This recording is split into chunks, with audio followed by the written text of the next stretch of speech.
1, 2, 1, 2. We live? Hey, can everyone hear me? Let's see here. Can't tell if it's live. Yeah, no, it's live. Cool. Wondering if everyone can see stuff. I'm double checking. Should be able to. Here. Can't tell if it's... That's not a great sign. Actually, hold on.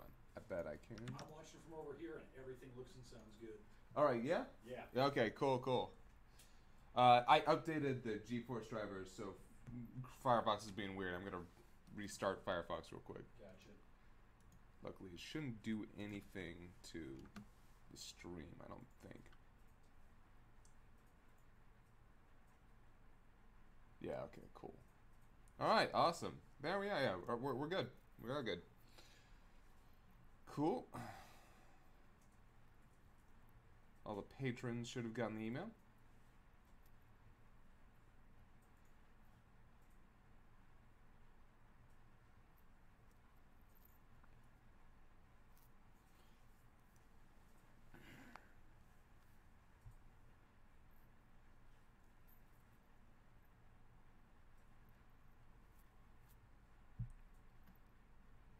Waiting for people to come on in.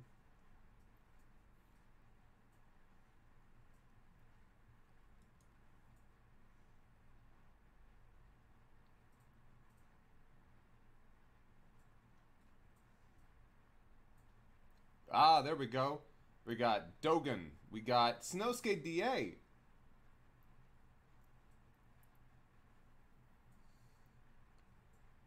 We got Hazmat 997. Ronan! Yeah, of course Ronan's here. Hey Ronan, how you doing, buddy? Zucko Duo. Ah, damn. Mega Hobbit.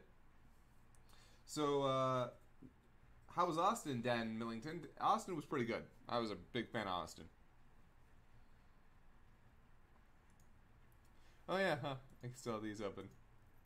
So, I'm going to put part 1 over... No, not there.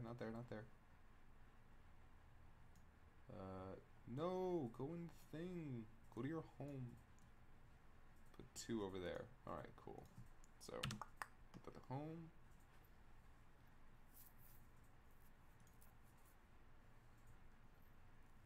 Alright, so we're going to start this proper at 6 o'clock. I think we'll do a highlight of this for the channel. Yeah.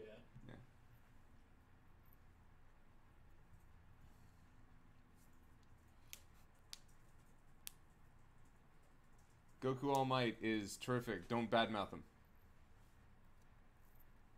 All Might's a better dad than Goku is. And he's not even actually a dad.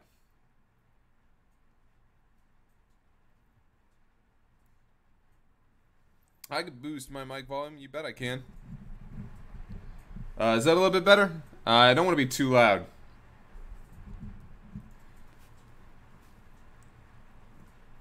Actually, probably could stand. Let me get right over here. So here, now I'm speaking directly into it, so this should be a little bit better. Gonna turn it down just a little bit.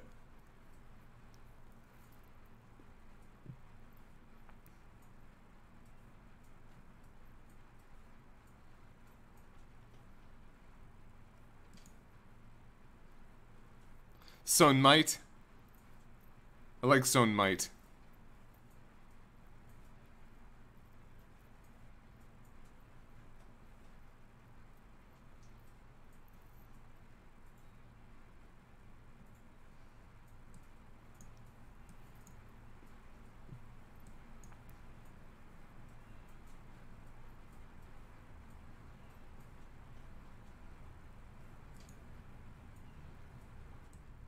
Might. I like Stone Might. Cool. Awesome.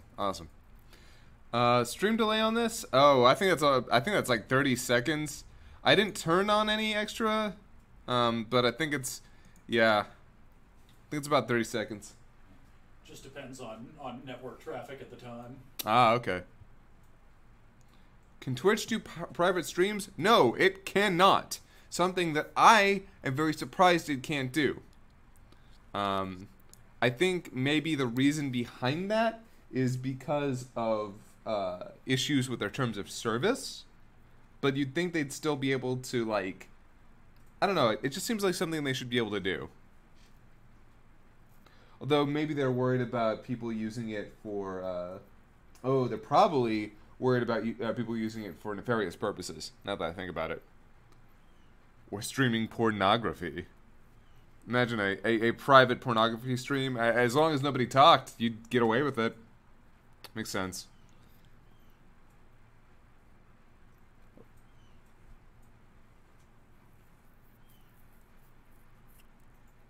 I actually have no idea how many people are in the chat.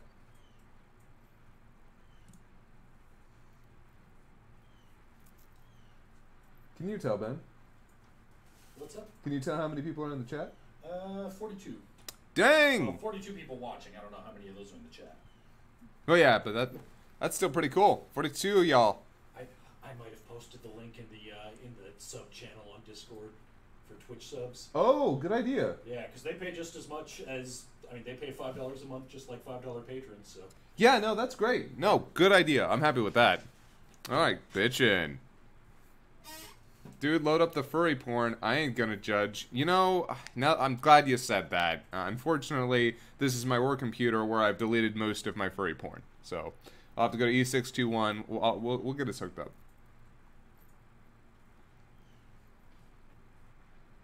Not feeling like a Bowser day. Thinking more of an Asgore day, maybe. Gotta choose between our fictional furry kings.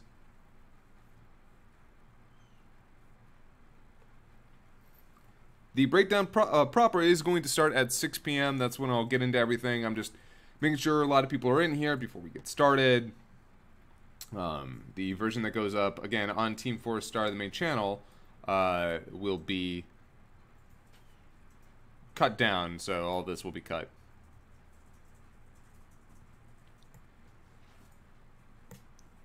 So I actually found that Bowser pick after looking for a little while, because I was kind of curious.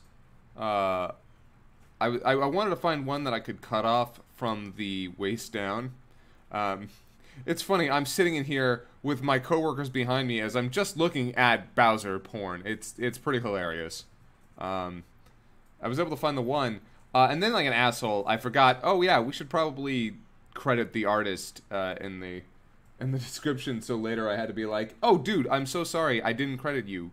Please, we will credit you, and sorry about that. And he was totally cool. He was like, hey, I'm just glad that you noticed, thank you, and it was fine, but I had to talk to a very, very popular furry artist to, like, say, hey, is it okay that we used a piece of your art? My job's cool. I get to do, I do fun stuff. I do fun stuff.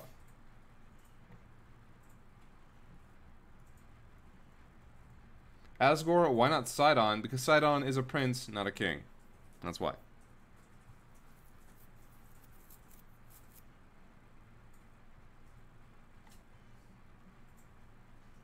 Hi, Ben?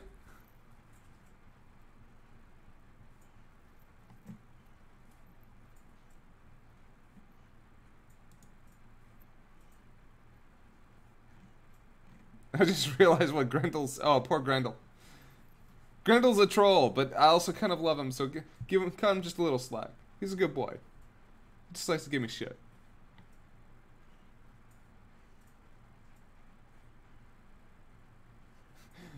EPAM nap. Oh boy, YouTube streaming, my favorite, said nobody. I like to think nobody says that, like, sincerely.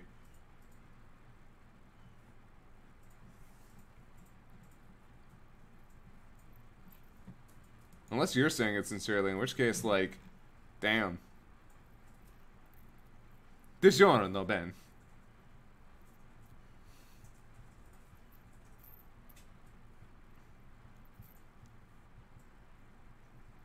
Is that a thing?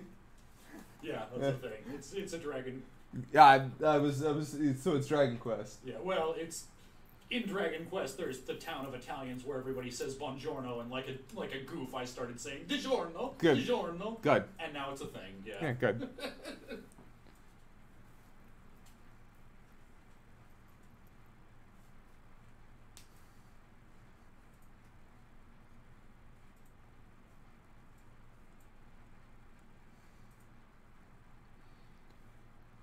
Man, it's weird to stream here. I don't like it. I mean, I don't hate it, but I don't like it either.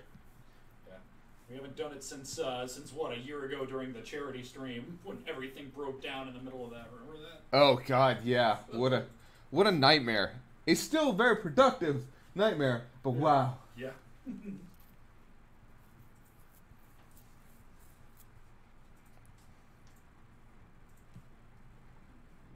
Hazmat, you can't be a trash member of the community if you're here. That means you gave us money, which means you have value, because we're capitalists.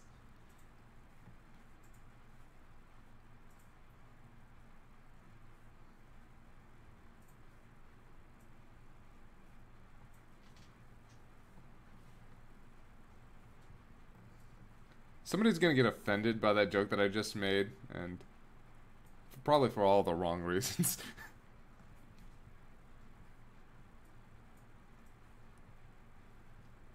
So, before we get started, and I'd like to be clear on this, I will be answering questions about Season 3. If you ask about Seasons 2 or 1, unless they relate directly to Season 3, I probably will not pay much attention to that question or just barely answer it. But I want to talk about Season 3. Any questions about Season 4, unless we have already publicly stated our place an opinion on it, I will not be talking about. Mostly because I have Ben right behind me, and I don't need to get dirty stares from him when I say more than I should.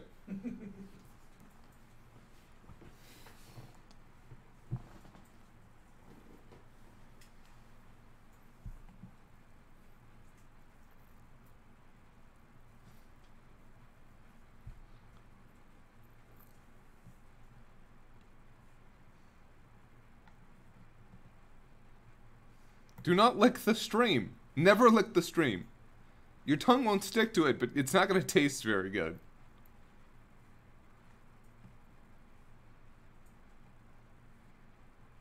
Oh shit, I need to grab one of those crackberries real quick. One sec.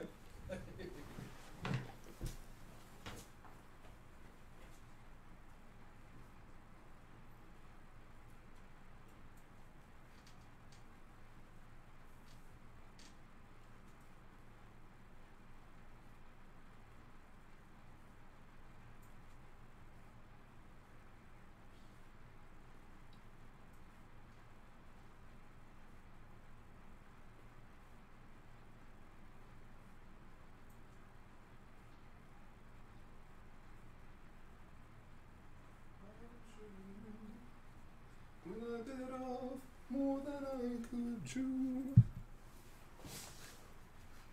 But through it all, when there was doubt, I ate it all and spit it out.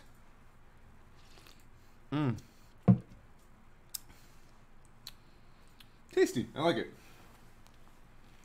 Okie doke. Well, we are 2 minutes away from starting proper.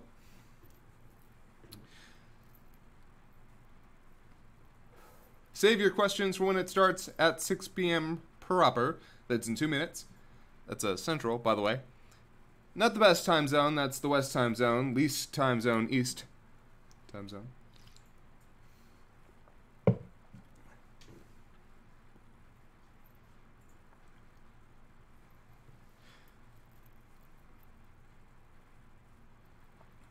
Don't talk to me about crossing streams, okay? I already got Nick up my ass about the fact that I'm cutting into his poor stream. I felt bad, though. I actually felt bad, because he's like, oh, that's when my D&D stream is. And I'm like, ah, shit.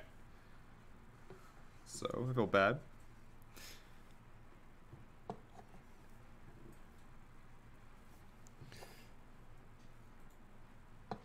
A full Senzu Bean song? Oh, Senzu Beans are gonna heal ya. You know what? Maybe. Probably not, but that sounds fun. I like that idea. Alright, guys. So, everybody get ready. We're about, really quick, really soon. Yep, alright. So, hey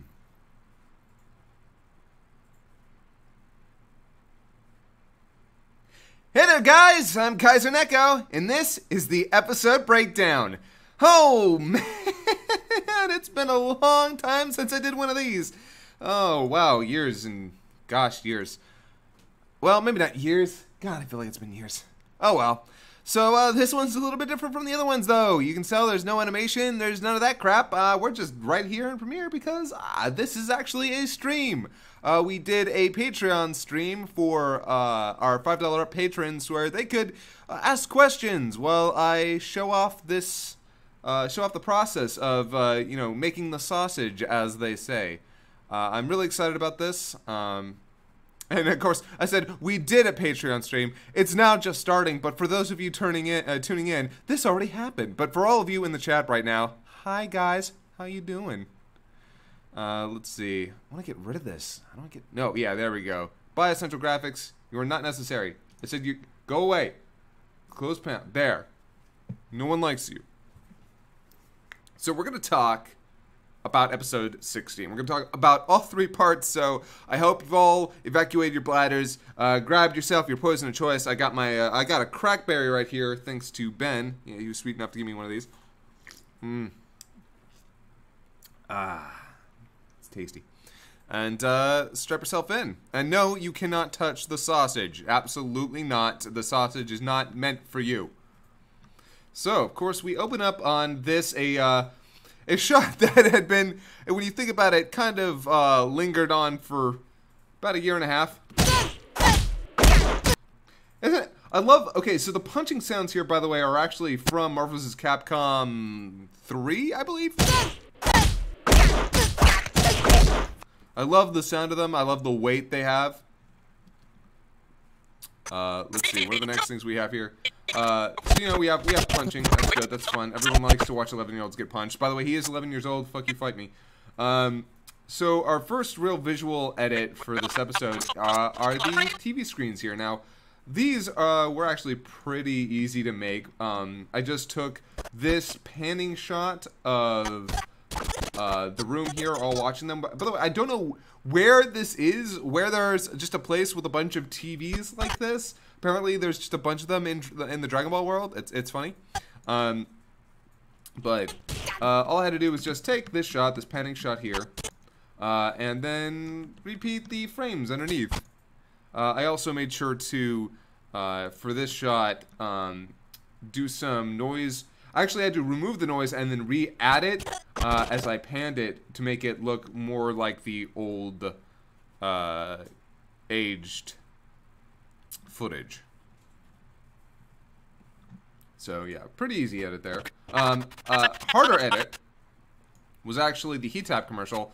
I just found some stock footage online, some free, just free to use stock footage of young people being young people.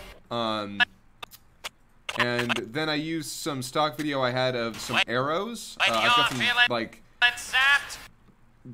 oh god, they were part of a package I bought a little while back. The arrow animations came stock. Hey, Introspective Spy, how you doing? And yeah, so when you're feeling sapped, bring the tap. So yeah, and I'm not gonna point out all of these, but yeah, these are new flaps. And I've got a lot of new flaps here and there. These are new flaps too, as walks like your mother. Go on.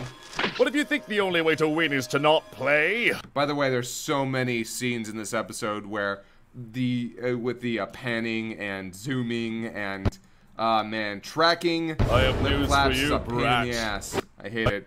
Speaking of flaps, new flaps right here.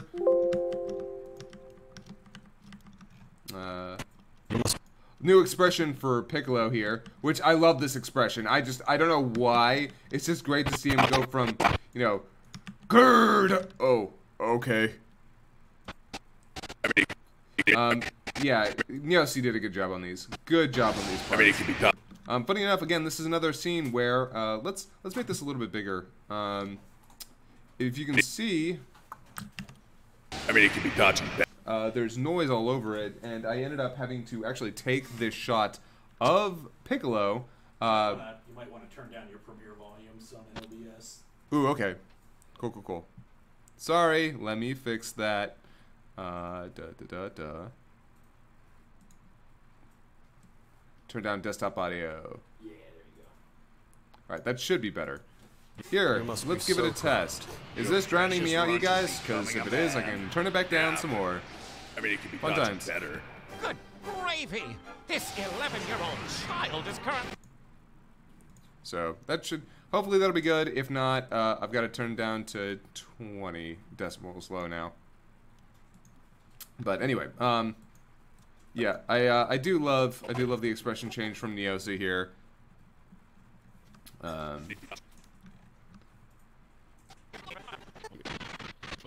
Let's see. Game over, kid. More new flaps. Wait, no, these aren't new flaps, I think. Yeah, no, those ones aren't. Just a lot of... Alright, good. Let's see. Okay, so yeah, we also have this shot of, in the original... let's see, what was in the original here? Right, in the original shot of this, it's not actually... Yeah, it was just some random shot of debris here. I ended up putting the shot of the rocks that Gohan is now buried in to give you a better idea. Yeah, it's not the cleanest though, because in the original shot itself, if you'll see here, in the original shot, there's a lot of glow coming off the screen, so it didn't come out as clean as I wanted it to.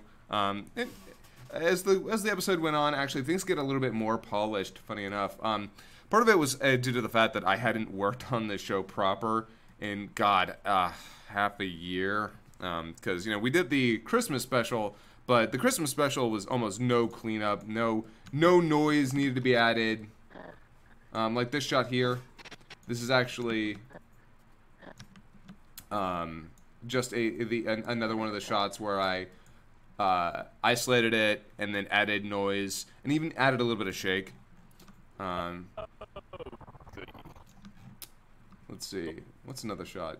So we have here, yeah, a lot of panning flaps all throughout this episode. I love Kurt's delivery here. What do you do to him? Also, the accompanying visuals are pretty great. Again, thank you to Neosi for a lot of these.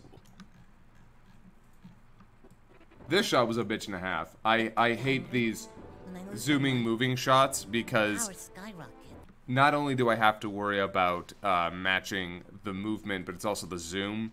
There's a lot that goes into a shot like this. You wouldn't think it would be so difficult, but it's not a lot of fun, especially considering that there are multiple flaps that are moving at the same time, got to move at the same speed, etc. New flaps. New flaps. New flaps. You should really watch out for that. Didn't Frieza blow you up? Oh, yeah! Then you should really watch out for that. That's you. I love the expressions that Neosi gives for then you should really watch out for that. Or not, the that's you lines.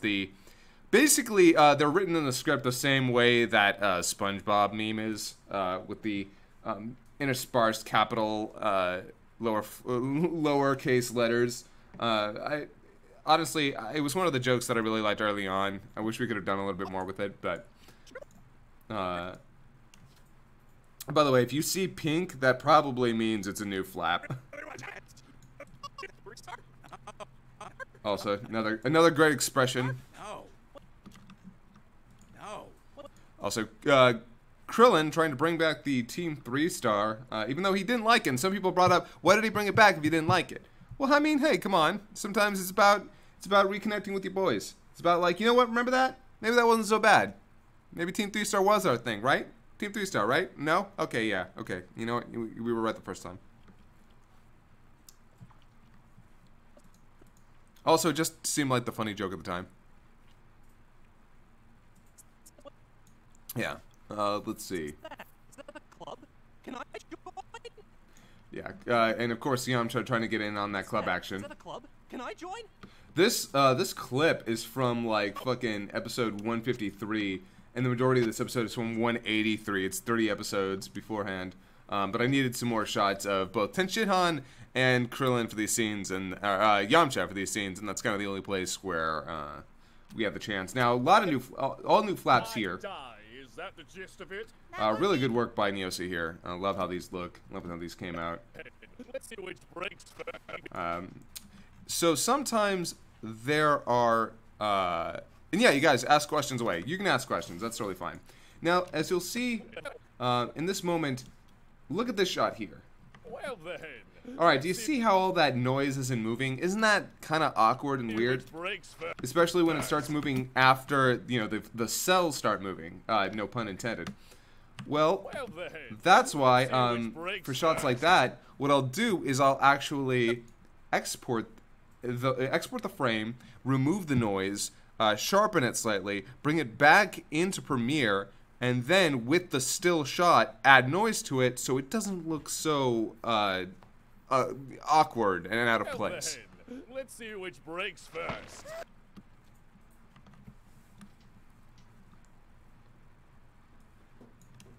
Okay, so this joke is super old for us. This is a joke that we've been wanting to do for a while. Keikaku dori, or you know, just as all according to plan. The people who got this joke flipped their shit. The people who didn't were obviously, understandably confused. We don't like to do too many jokes like this because it's basically a meme, but at the same time, it was the joke we wanted to make. We thought it was funny. And so the joke here, for those of you who don't get it, is that a lot of dubs, a lot of fan subs, for no good reason, no real good reason, they try and justify it, but ultimately most of the time it's just it's unnecessary. We'll keep Japanese words because they don't have a good translation for it, like nakama in One Piece. You just use comrade. I mean, sure, there's the whole, you know, Russian communist connotation, but honestly, it doesn't matter. You can find better words, you can find better translations, and if you feel like people aren't gonna get it, give them a like notes or something.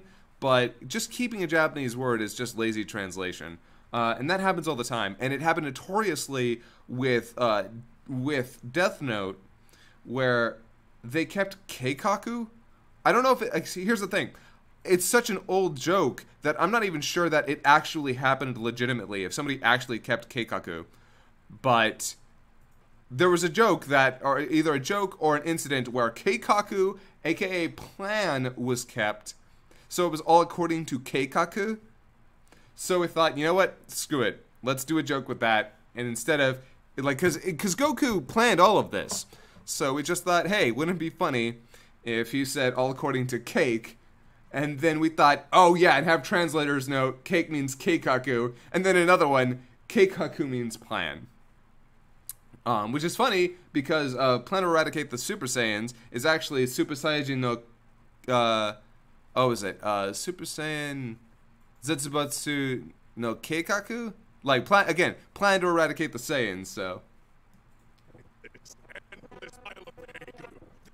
So yeah, we have more of me isolating and freezing a frame here. Not a lot of edits here. There's a joke here that I absolutely love that I wrote, which is the butts line from Cell. Speaking of butts, which way do you think his organs are gonna come out? Because I'm betting mouth, but I'm hoping. I love that joke. I'm also 12 years old, so I apologize. I don't know why I like jokes about butts. I'm sorry.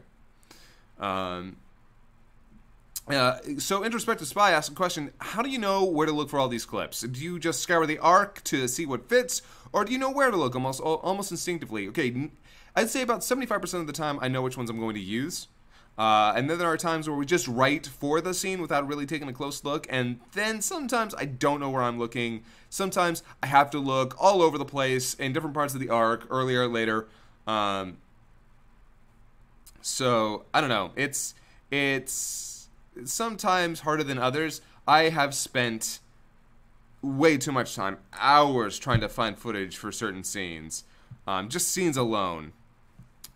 And it's It can be kind of demoralizing too when I'm just sitting here wondering if a scene's even going to work the way we wrote it. Sometimes we have to rewrite. That's all there is to it. Sometimes I'm like, I'm sorry, this footage, I thought this footage existed. This footage does not exist. In fact, there's an entire like 20-second scene that got cut out of part 1 that I'm looking to actually make a small video out of. I'm actually looking to make all the parts cut out of part 1 / alternate jokes video sometime. I want to make it. I'm not gonna guarantee that's gonna happen, but if I can find the time, that'd be great. And the reason the scene got cut was that I did have the footage, kind of, but it would have ended up having to how do I put this? I would have had to repeat a lot of stuff, like a lot of shots, and that really diminishes the quality every time you see a shot get reused. I mean, I'll use a shot about twice depending on how important the scene is, but I won't just keep reusing the same shot over and over. That kills the comedy. Do I keep a pile of clips to pull back out? Not really. I literally just bring all the episodes into a separate sequence, and then just keep referring back to that sequence. It's usually a batch of episodes, like the batch that I'm going to pull from. So. Let's see. Some more new flaps here and there. Yeah, new flaps for Goku there. So this was actually a scene that that I really pushed for. This whole scene where Goku lays out the details of why things played out the way they did. This was to help give Goku a little bit more depth in this saga. Not that I think Goku needs a lot of depth, but it did mean a lot to me that he kind of had more of a plan. Here we see that Goku had been planning this out all the way before they went in the chamber. They sent in Vegeta and Trunks in first because, as Goku reasons, if they had come out of the chamber, there would have been nothing stopping them from killing Cell. Because either Goku would have felt morally responsible to, or Gohan would have done it himself. Because Goku knows that he's limited to this sort of thing. He's not going to do the same things, say, Vegeta would do, or, as he even says himself, Krillin would do. He's not just going to let a person get murdered so Cell can get stronger. But he reasons that Vegeta will do it. He reasons that Vegeta will allow Cell to get stronger in one way or the other. Which is kind of dark when you think about it. The fact that Goku takes that risk, and when Piccolo says, "How in the world did you know that Cell wouldn't just kill everyone after becoming perfect?" So I actually remember the scene back here. So, you're gonna die. And I'm like, that is the reason. That exactly there. He tells Cell, "You're gonna die," which, knowing Cell's character, absolutely not gonna pass that opportunity up. No way he's gonna kill everybody. He wants a piece of whatever Goku's promising. Did you sometimes have to find new clips you didn't think would be needed after a voice recording is done? Yeah, absolutely. Because recording always happens before I start editing. Although sometimes it really just does come down to, like, because I'll start laying down footage before certain people get recorded. So. But yeah, at the end of the day, this whole Goku is still responsible for letting the bad things happen, but that's the moral gray area. That he's not directly responsible, and human beings do that all the time. Like, and most people's moral reasoning doesn't extend that far. But anyway, at the end of the day, what happens? They beat Cell and they wish people back. So. And he's probably depending on that. But yeah. Goku's not a great person. Goku does some shit. Goku pulls some shit. Even Toriyama says Goku is not a superhero. He's not a great person. He actually kind of Toriyama calls it a poison that seeps into him. He literally calls it a poison that creeps up on Goku. And I think here is where we're showing that in full effect. Why did we choose the Japanese scene of Gohan going Super Saiyan as opposed to the English one? Because honestly, the English version of that scene is, I'm gonna say, in my opinion, because even though it's obviously subjective, some people are gonna be upset by me saying this, but obviously, in my opinion, the English version is garbage, which isn't saying that if you like it, you're garbage. Remember, my opinion on the scene does not reflect upon my opinion on people who enjoy it as a person. It's just, I think it's garbage, because the music is all over the place. It's obviously less refined and less personal. It has Gohan talking and talking and talking in the background when it's supposed to be this tranquil, sad fury that breaks out, not this rambling. So yeah, I was not a fan of how they did that. I was not a fan at all about how the American version handled it. So I much preferred how the Japanese version did it, and I knew that when we were gonna use Unmei no Hi, that I'd want an English version of it. Thank you, Grendel. Thank you, Grendel. But yeah, so that's primarily the reason. I just felt like if the American version just misses the point of the scene entirely, like 100% misses the point of that scene. Also, when did I start emphasizing the first syllable in Goku? It's actually a little bit later on. I said Goku a lot because it was something that I always kind of did with other people. I talked about Dragon Ball with other people in English, but it wasn't until I started picking up Japanese again that saying Goku bothered me, because it is Goku in Japanese. It is, and anybody who says otherwise, seriously, listen to King Kai, listen to Chi-Chi, listen to Krillin. They say Goku all the time. But it just bothered me because his name is Japanese, and I always pronounce Japanese the way it's supposed to be pronounced. That's something I keep myself to. It is a personal standard. I don't care what anyone else does. I don't care. And that's literally me saying, like, I don't care if you say it one way or the other. I'm not judging you. I'm judging myself. It's how I do it. So we're gonna continue on because we're only 5 minutes into this and 22 minutes into the stream. So stick, you know. So what then? Someone's gonna be here when I'm not. And when I was in the chamber with him, I realized that person is Gohan.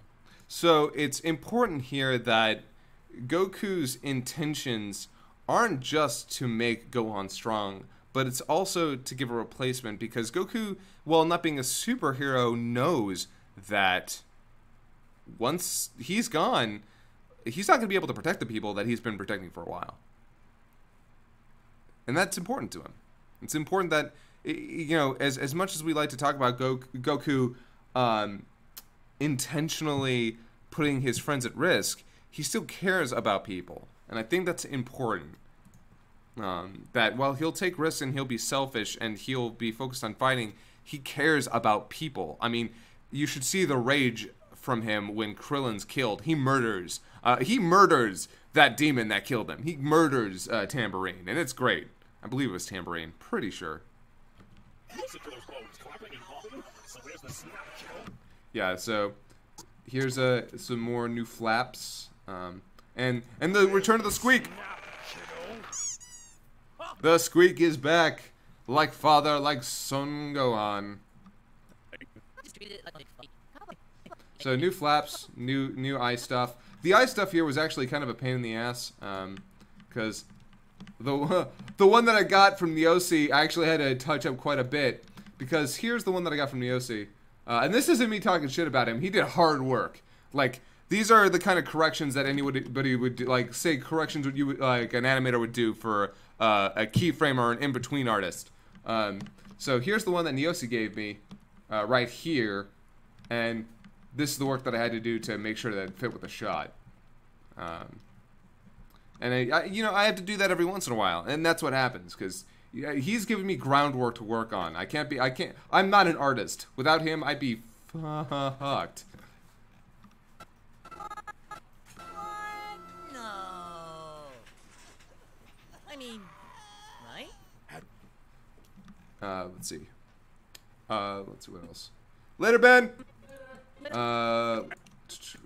Okay, so another nightmare shot. Oh God, no. It was this one? He wanted to spend time with you, his father, the man who spends half his time training and the other half dead. Yeah, see, this one is super difficult to do. Because the footage decided that it wanted to change brightness as it was doing this. As it's slowly zooming in, and that's just a nightmare. Like that is just too much work for this sometimes. I tried to get, and as you can see, I did this frame by frame, touching up everything, the brightness, and sometimes I still missed parts because as you can see, this is brighter than the face, and I hate it, and I'm mad that I missed it, but you know. You pick your battles. You pick your battles. Yeah, a little bit. Pretty hard to dispute. No, it's perfect. Funny enough, these lines right here. Is anyone else? Yeah, a little bit. Pretty hard to dispute. No, it's perfect. Were all recorded the week this episode went up. There were a lot of incidentals that were in the script that weren't recorded in the original recording process, and I kind of had to save them till later so I could focus on working. Those are actually all throughout here. There are some lines that weren't recorded until the day before. It's kind of a nightmare. Cell, all of Cell, the last of Cell's dialogue was not recorded until a week and a half before Part 3 went live.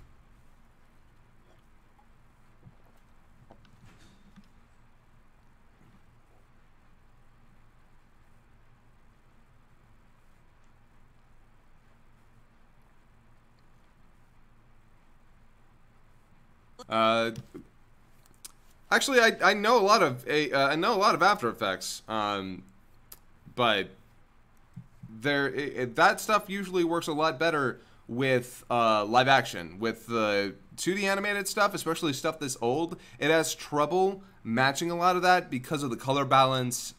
So you're gonna have some trouble with that.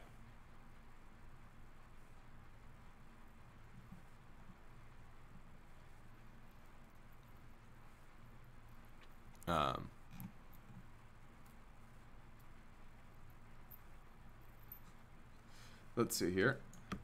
Krillin, I need another sensu beam. Oh, no way, Goze! Oh man, yeah, so funny thing is, you would think that this was new art, and I'm actually well, okay. Oh god, Krillin, your eye! Oh god! Oh, that's gross. Oh, that's gross.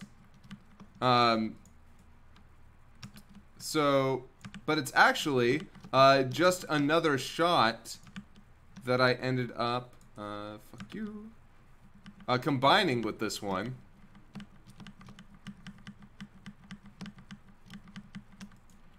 Oh, no way, Goze! With some new lip flaps from NeoC. Krillin, I'm serious. Somebody use it on me. New expression art from NeoC again. This time, that's you. Just quick update, everyone. These are now tournament illegal. Thank you. Okay, that's my B. It's alright, Krillin. This is everybody's B. I have done literally nothing wrong. Yeah, join the club. So there is a club. That's one of Nick's favorite jokes in the entire thing. So there is a club. The original take that I got from Flero was actually, so there is a club? And and fucking Nick came in and was like, no, it's, so there is a club. And I'm like, alright, fine, I'll get Flero back in and re-record that one line, you bastard. He actually does that all the time, which is fine. It actually is fine. It's always nice when he comes in and gives me a better idea of how a scene should go. I appreciate it because, yeah, most of the time he gives me actually really good, like, hey, maybe try this or try that. I don't always use it. Sometimes I say, no thanks, but I know, right? It always looks like there's a dozen beans in this bag, and really, there's just 7. You know, whatever. I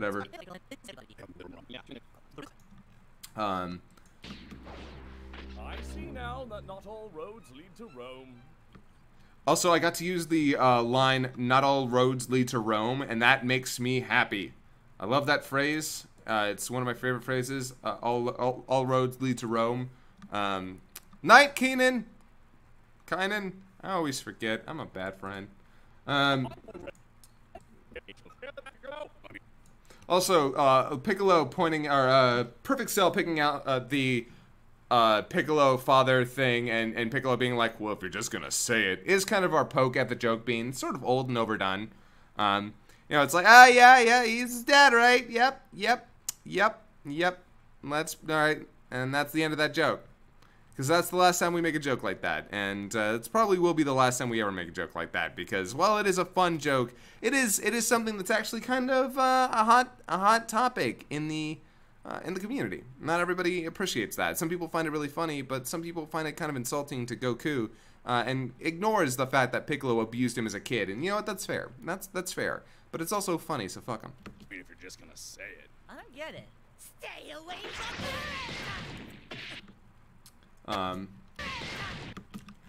So here's a neat little thing about how, see how he goes from the kick directly into the rock here? So, interesting thing is,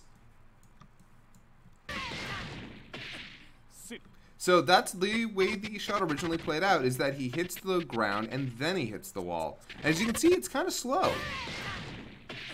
Sit down. So what we did was, I felt like, 1, it was too slow, and 2, I wanted it to go straight into the rock, because I feel like that makes more sense here. That, you know, considering how hard Cell kicks, why would he even bother bouncing? No, it's just straight into the wall. And I do that a lot. There are a lot of times where I'll cut or speed things up to help with the speed in the movement, especially for comedic timing purposes. Also, I was astounded we had not used Jolly Green Ginger before this point. We double checked. And the Jolly Green Ginger has got Cell in a bear hug. It's one of my favorite lines from Jimmy, and I love coming up with I love coming up with clever things for Jimmy to say.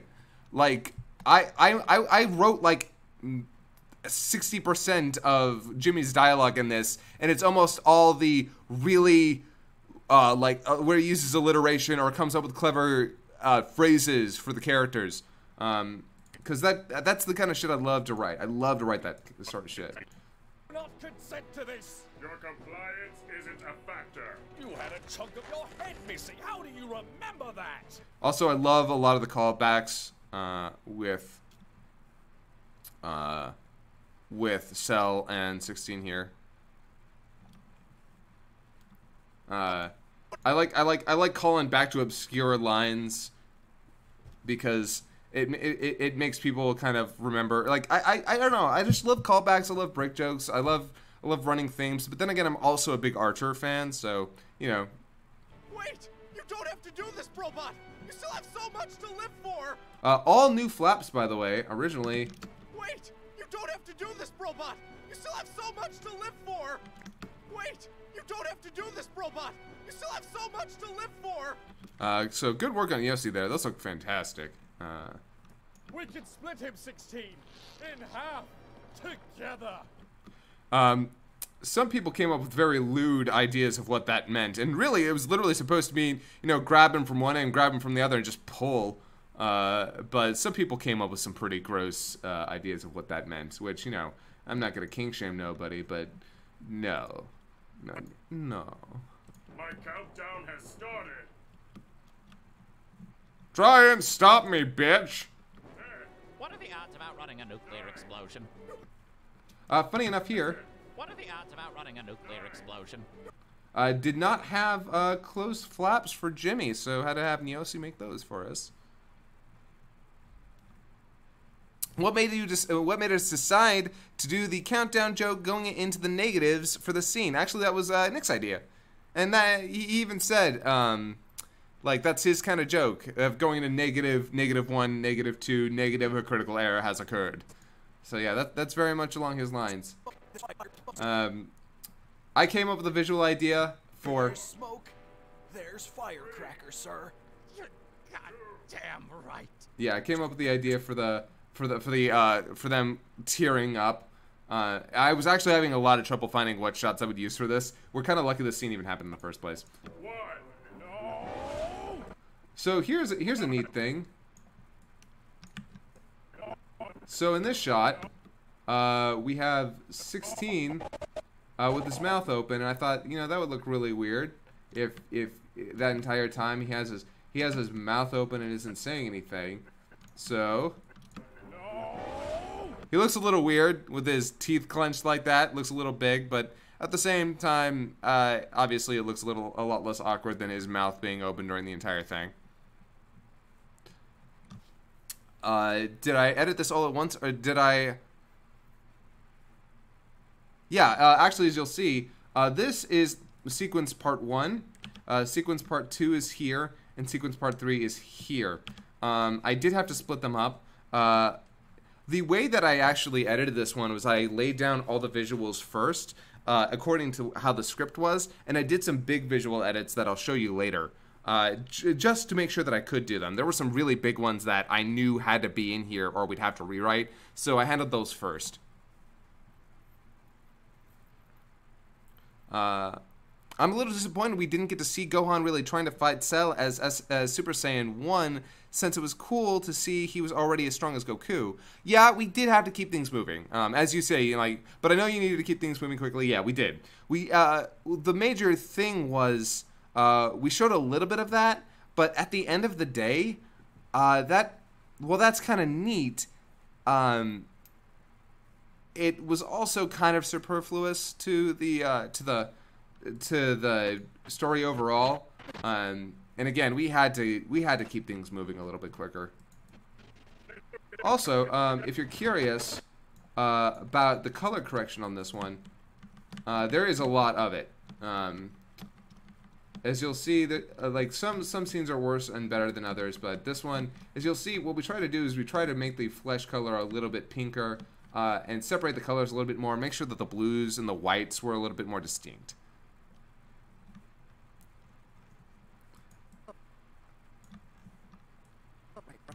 I love this expression from Trunks. Oh, right. My mom said she took out your bomb during repairs. Who gave her the right? New flaps, by the way. New flaps here. Oh, God, no! New flaps for Cell here. With a nice little expression change.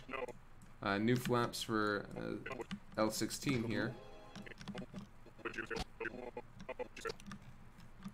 And then we have this shot. Now, this is the first of many just, oh boy, shots. So, one of the things that we did in this arc is that we killed Karoni, it was Karoni, Piroshki, and Pizza.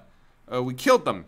We literally killed them. We removed them from this show because, first, they weren't in the manga. 2, they were just going to take a bunch of screen time that was not necessary.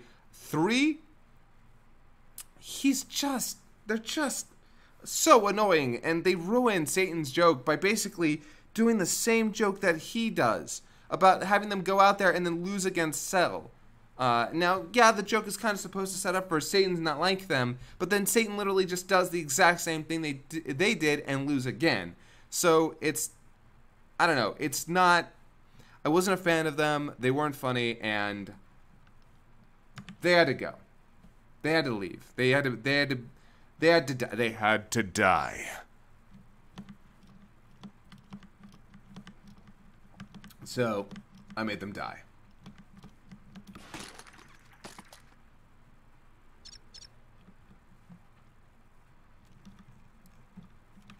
Which required a little bit of editing, you know, for this part.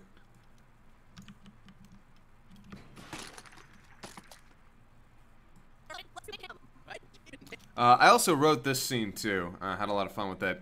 I just love, I love Bulma, you know, getting all, you know, basically giving an actual good reason for taking that fucking bomb out. Like, I guess it's also a good thing just to not let him have a bomb in his chest.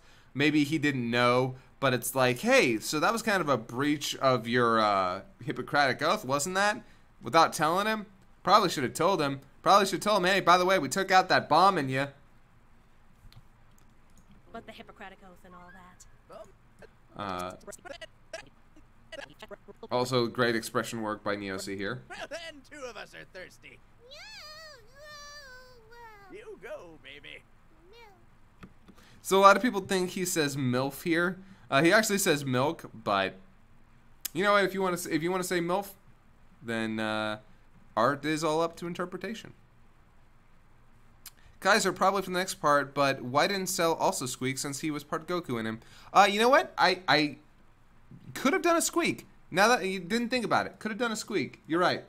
Shit, we're bad. We're terrible. Now I don't even feel like killing these New fools. flaps. New flaps. Yes, kiddo, I'm not New going to flaps. kill your daddies. They are. The implication being... So I'm gonna do us all a favor, and I'm gonna solo this. Okay, just give this a listen.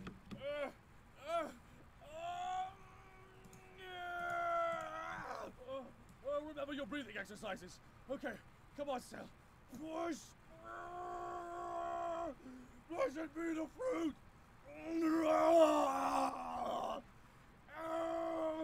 You did this to me. You all did this to me.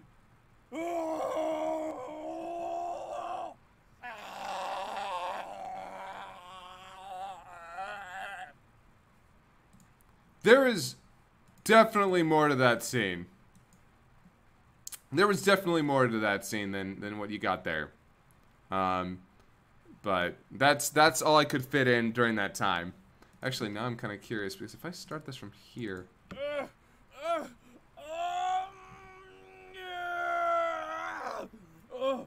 Remember your breathing exercises. Okay, come on, Cell. Come on, Cell. Push. Blessed be the fruit. Blessed be the fruit.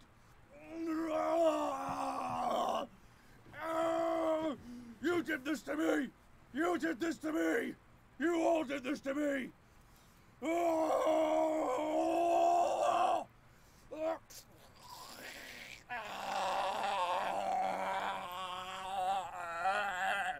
I love you. I love you.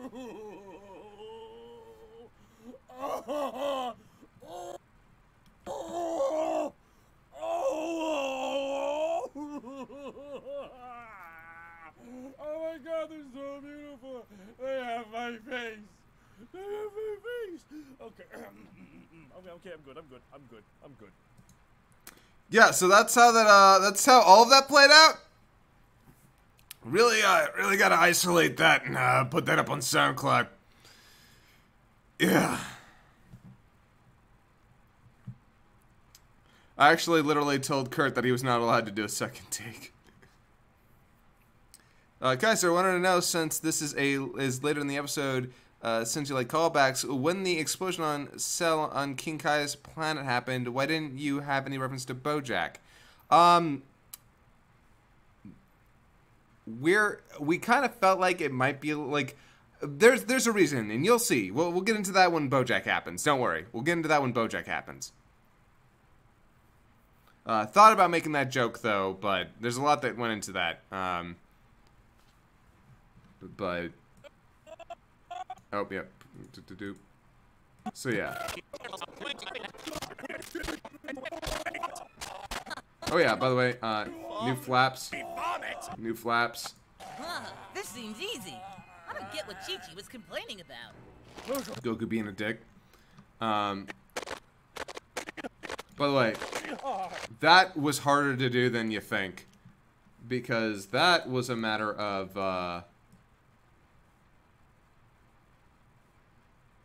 where the heck is the thing?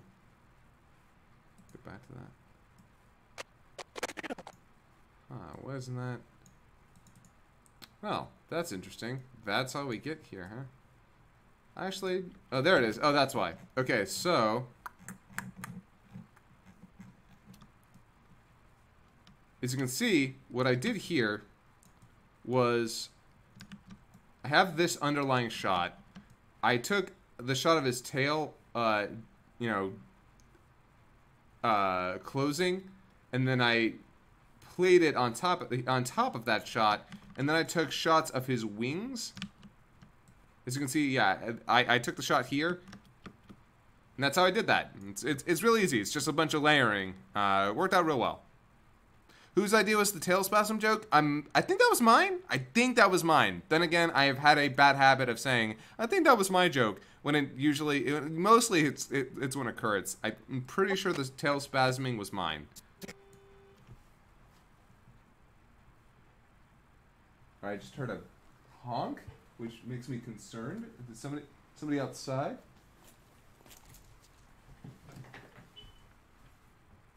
Huh, well. Don't know what that honk was about, but not my problem.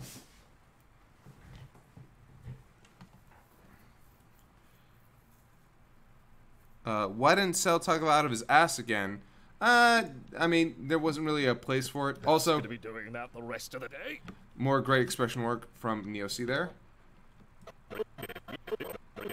I made the little arrow. And Jonathan.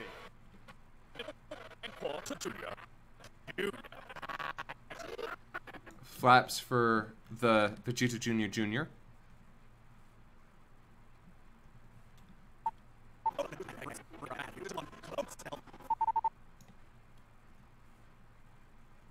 So I'm very angry about this because I didn't notice until it was too late that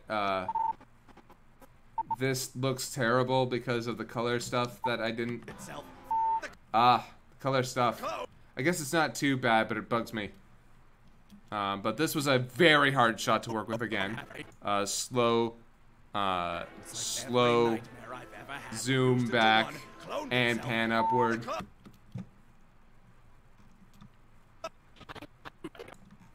By the way, since you paid for it. Every nightmare I've ever had fused into one, cloned itself, fucked the clone, and then made those. There's your uncensored DBZA. There you go. And yes, all the Cell Juniors are named after English.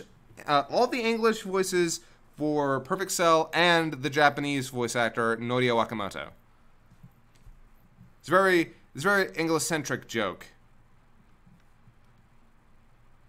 Is there a version without the bleeps? There's not a version of any of the episodes without bleeps. I thought, I probably could have made them. A smarter person would have always made ones without the bleeps. But then again, I don't know how we would have even. You know what? I know how we. I guess we would have just kept the scouter joke the same because it was actually diegetic squaring, diegetic beeping. So,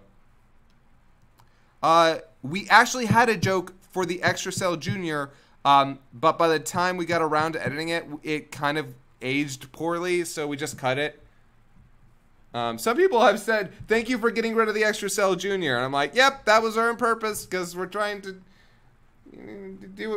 fix the errors of Dragon Ball. That's us. That's totally us. That's not us. We're not trying to fix shit. We're just trying to have fun. Although, I will fix animation errors, but that's only because I want our stuff to look good. I'm fighting you. Little blurry bastard! Yeah, Sonic the Hedgehog joke. So new flaps here, new flaps, new flaps. So, by the way, this joke right here.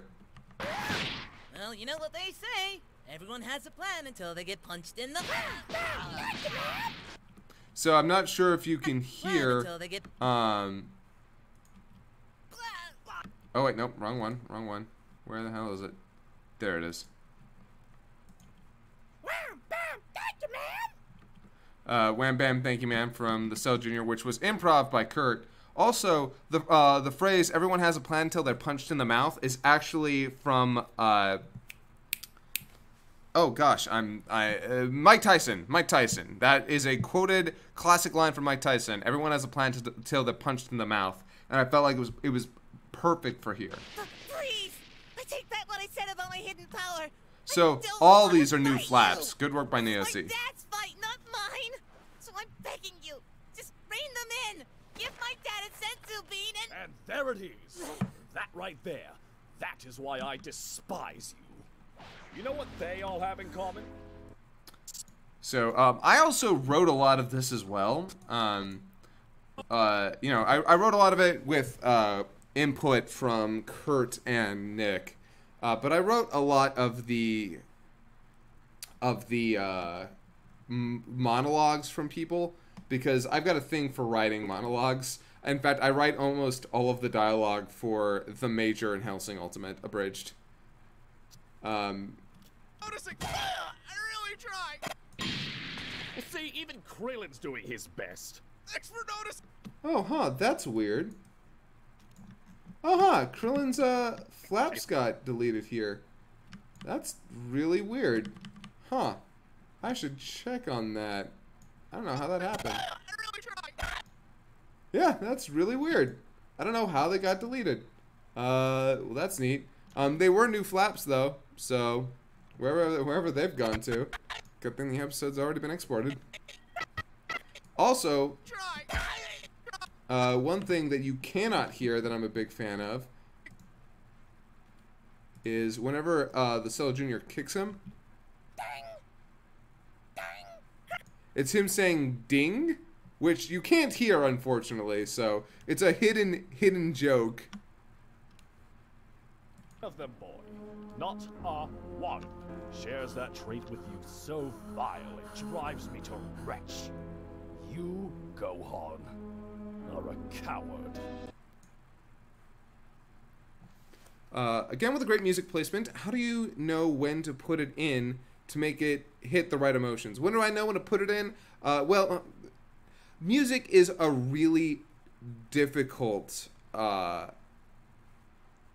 is really difficult in this series because I don't want to take from any other shows besides Dragon Ball, because I feel like when I do that, I'm making a reference to those shows, or it reminds people of those shows, and then that overrides their enjoyment or intended feeling for what's happening here. But when I pull from the original score, it just brings people back to Dragon Ball.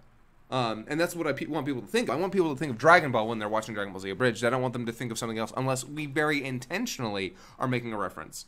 And that we do that sometimes. Sometimes we'll make a very intentional musical reference, and that's my favorite kind, because if they do get it, cool, then that was intentional, and then they can drive on that. If they don't get it, and the music is still appropriate for the scene, then the scene just plays out as it's supposed to.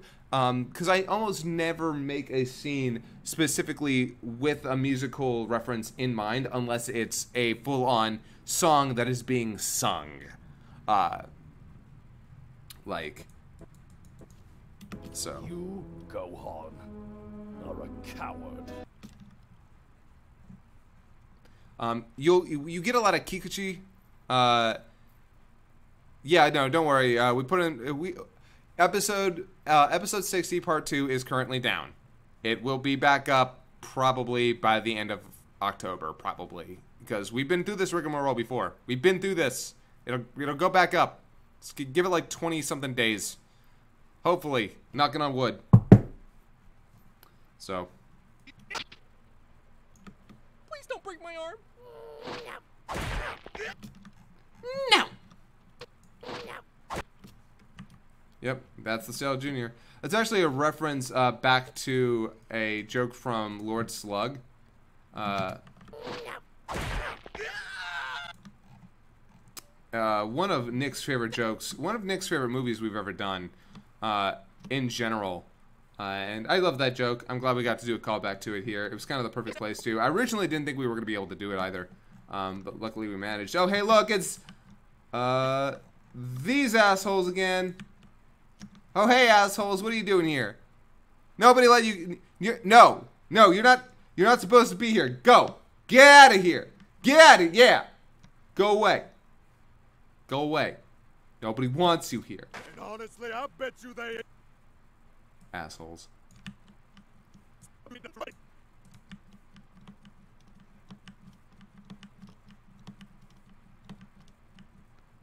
Ended up making this rock behind them look like garbage, though, in the meantime. But it was the only way to get rid of them.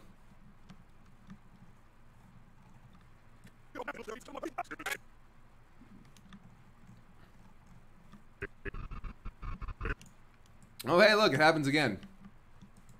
Oh, wait, actually, yeah, so I don't have the original... Did I have the original shot here at all? Oh, yeah, okay. So, yep, there they are, and I had to get rid of them again.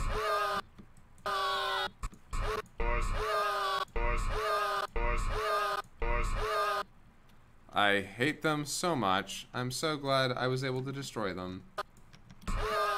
This shot, it's all by itself, required a lot of work, though, because of them. I had to, like, redo the clouds here. Or take clouds from another shot and then post them here. Lost some detail, but, yeah, again, that's what you do.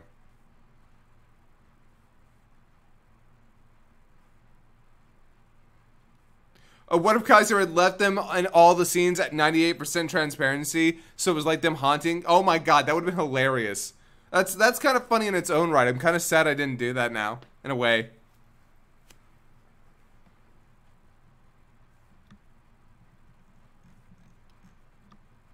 I believe I know what we're doing. Yep, more work with moving flaps. New flaps for Mr. Satan. Mr. Satan? I'll do it. Mr. Satan? New flaps for Mr. Jimmy there. I have been finding God throughout this entire experience. I love Kai Shiden. He's the actor for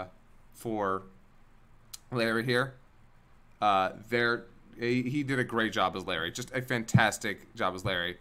I Spy, don't worry. Grendel's cool. Grendel's cool. He's fine. He's my favorite troll. He's my favorite troll. Aren't you, Grendel? Aren't you? Give you a biscuit later. It's all a bunch of tricks. So, more flaps and changes to the expression here. It's all a bunch of tricks. They are not. You could die. Changed the expression on They are not. You could die. on 16 here. They are not. You could die. I kind of wanted to leave him smiling, but They are not. You could die. They are not. You could die. But I felt like 16 caring would be good. I felt weird for him to kind of like be smiling while delivering that line. So here's a really weird part. Let's see. Or not weird part, but a difficult part. Let's see here. Can I get the footage that I need easy enough?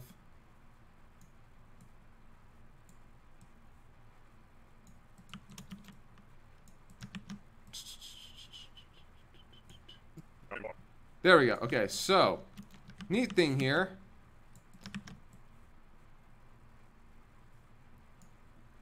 So Do you have a mute button or something?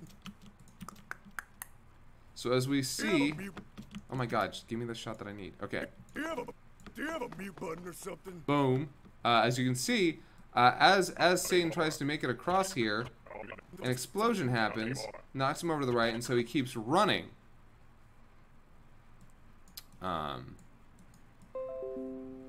As well, hold on, I'm gonna save this real quick. He keeps running, but the smoke cuts him off. So what I ended up doing was, I just took the backdrop, cut Satan out, and then repeated the frames at about here. If you look real close, you can see the cell switch back to an earlier shot as I just repeated it over and over as he ran into the distance. Do you have a mute button or something? Not anymore.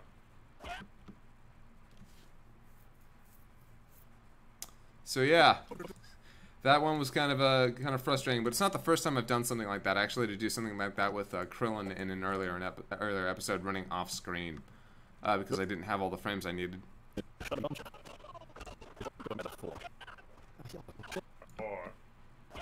Damien sure is kicking the shit out of Yamcha. It's like a metaphor. He honestly doesn't deserve this. But it's still funny. So yes, as we see, more flaps, floaty flaps. A lot of this, again, was me. Like I kind of unload on Gohan here because one of the things that I wanted with Cell was that he finds value in a lot of the other characters. He finds things to make fun of. He finds things that challenge him. He finds things that annoy him. But with Gohan, there's no value there. There's nothing that he values in Gohan. He hates Gohan. Gohan is a boring person to him. A boring character to him. And part of that is a little bit of commentary on our writing and the fact that, you know, Cell looks over to Gohan and like, who are you? What are you? Why are you here? Like, what? You offer me nothing. You are nothing to me. At least Krillin's funny. At least Goku is a real fight. What are you? You are nothing. He hates Gohan. Right? And now he's crying? Are you serious? And so, yeah, in here, we have him, like, trying to get what he wants, but at some point, he just gives up. He's like, no, what? No, this is dumb. I shouldn't have bothered. Like, kill all of his family and friends, grab your shit, we're going home.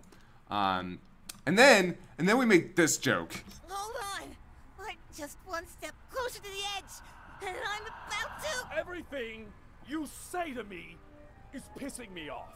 You had your chance, kid, and in the end, it didn't even matter. Wait! Ow, ow, ow. So, a lot of people caught on to the fact that those are Linkin Park references. But my favorite people are the people who caught on to the fact that we made Linkin Park references because of all of the Linkin Park music videos that were made with Dragon Ball back in the day. That made me happy. The fact that people caught on to the fact that we made this joke, like, because of Dragon Ball's long and lurid history with Linkin Park. Thank you for your assistance. Don't name me, Mr. Satan. Kids, when you're done with them, draw and quarter that buffoon. How many people do you think had to look up the term draw and quarter and then were promptly upset by what they found? So yeah, and so the rest of the scene plays out. The rest of the scene was largely, again, written by me. And this is a kind of a different take from Cell's, whereas Cell's take on Gohan was, you are a coward for not wanting to be violent. 16 is, you are the only person who can do the right thing now. You are the only person who can save us all. Don't let your cowardice, your inability to fight, stop. Like, don't let that kill people. Don't let people die because you don't want to do the right thing. But it's more than that. Part of that comes down to, and as we'll see later, Gohan isn't just afraid to fight. Gohan's afraid to let go. Gohan is afraid of what will happen to him if he finally decides to cross that line. And as we find out, he was actually completely justified in being afraid. But at that moment, what he needed to hear from 16 were these words. He needed to be, because the only person who could stop Cell, the only person who could protect them, that was Gohan. He was the only person who could do it. So 16 tells him in that moment exactly what he needs to hear. Like you're the only one suffering, but I believe that Trunks has some stories for you. And I can assume they all end with, and then he died too. By the way, the music that's playing in the background is actually from the Japanese version of the Broly movie. Actually, like, half the tracks in here are, because there was a bunch of beautiful music in that movie that we really wanted to use. And before you start whining about your father, again and I get it, take a moment to consider that my father made me a soulless killing machine to kill your father. And that doesn't even come close to the complete tragedy of fatherhood that is Vegeta. You want to come up here and say that? I am ahead. Then maybe you should quit while you are. That joke is so old, and Nick came up with it because Nick is brilliant, and it's fantastic. I love it. I don't like to gush about our own work very much, but no, that joke is great. He did a great job. How long did the speech take to write? Oh God, I've been writing a lot of these speeches in my head for a while. I came up with a lot of these big character moments, these big serious moments in my head on my own because I knew the way that I wanted to take these characters. I wanted Goku to have been planning this big development, this big plan for a while. I knew that I wanted Cell to hate Gohan, and I knew that I wanted this to all come to a head after Gohan gets challenged for his inability to act. I needed that. I personally needed that to happen. That was the big thing that I pushed for. So I can't tell you exactly how long it took me to write these things, but I was very happy with, obviously I got input from Kurt and Nick. Obviously it wasn't just all me, but I laid the groundwork for these. Nobody has to ask if they can take our lines to do auditions stuff. Absolutely, positively, go ahead. I'm glad that you think they're worth it. And then, so one of the last edits here is actually this one here. And beat your father to death. Because, as you see, it's a little bit difficult for him to. He doesn't actually talk with the shadow over him, so I had to do some creative work there.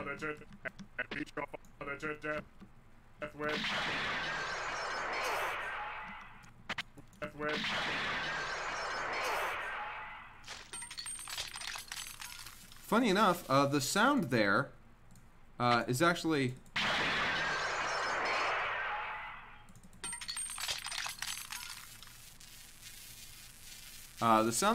directly from the episode via the Kai episodes, where they're very high quality, but there's no music in the background. So, thank God for Kai. Kai was the only reason I was able to make those noises work as well as they did. And then we have this scene. So I've talked about this scene in depth here. Do you think your takes on characterization owe more to one version over another, Japanese versus dub? We take from both. We've taken from both. It's hard to say which we take more from. I'd say, if anything, we take kind of heavily from the Kai interpretation of the dub, if anything. But I grew up with the Japanese version, and my version of Goku, like, our version of Goku is based more off the Japanese version, like, kind of by far, in a lot of ways.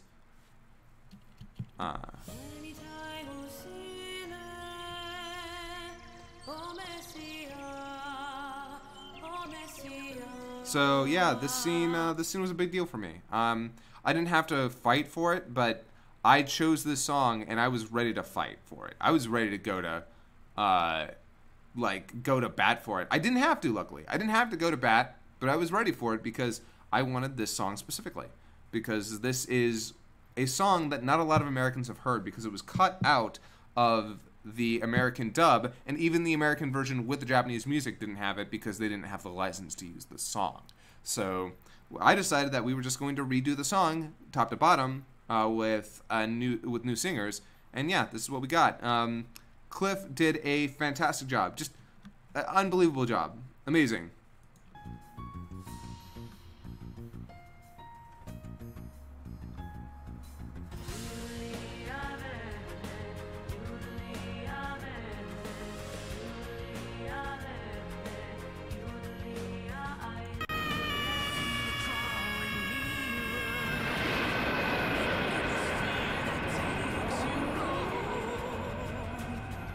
The choice for an English version of Day of Fate was actually very early on. It was before the song we even worked on. Like, it was at least 2, maybe 3 years ago. One of my favorite parts of this entire part is actually this part right here.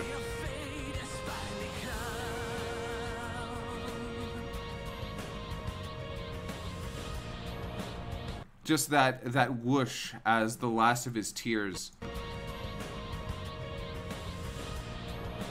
And it's at that moment that he is now ready. You can tell it's at that moment when the last of his tears are gone, he is transformed completely. And that's, I don't know. I know it seems really dumb of me, but I just love that effect. I love how well that sank up. I love how the scene came out, and apparently so did everybody else, and that makes me happy.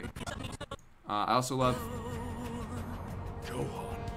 I love Nick's take there. It worked out wonderfully. And then, you know, we come to a close. And that's part 1. We're going to jump right into part 2 because we don't have a lot of time. I need to get out of, I want to get out of here before it gets too late, and I don't want this to go on too long. So here, we have the opening scene of part 2.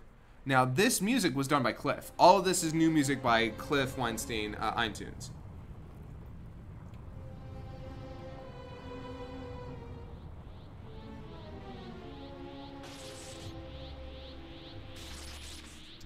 Lordy, Piccolo, finally! And here I thought killing 16 was harder for me than it was for you. I'm confused though, were you friends? Did you talk about birds together? Couple of bird nerds. I want to note that the transformation was edited down. It was edited to be different. We timed some things differently. Our version of Unme no Hi is actually longer and is slower than the original version. And that was a choice, that was an artistic choice to make it slower. So we had to edit it a little bit differently. So the joke here, by the way, with the filicide Wanted me to define filicide. Is largely that, and I've had one or two people say, I don't get it. Cell isn't the one who killed, because the definition is the murder of one's own child or children, but Gohan's the one that murders the Cell Juniors. To which my response has always been, if you put your child in a cage with a tiger, you have murdered your child, because what happens in that cage isn't like, you know, the tiger's not responsible. The tiger's going to do what the tiger does. When you put your child at risk knowingly and they die, you murdered them. So when Cell decided that he wanted to drag the tiger out of Gohan, he is responsible for the death of his own children. So yeah.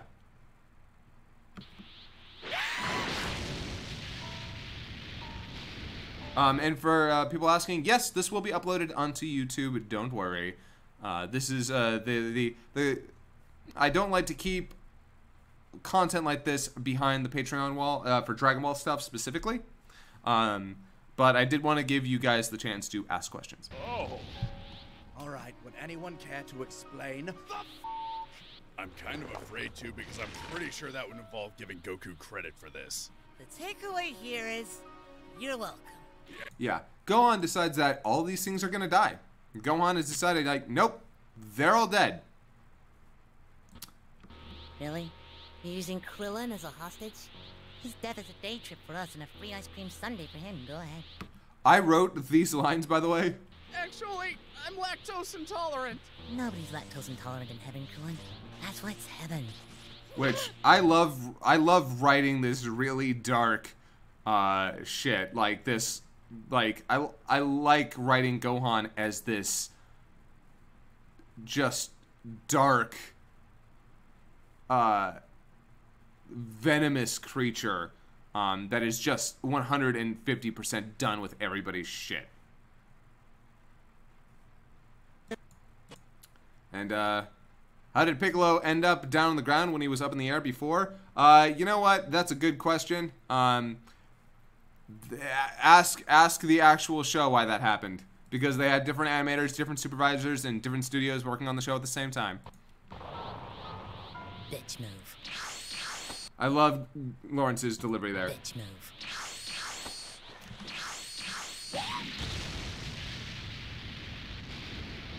By the way, suddenly.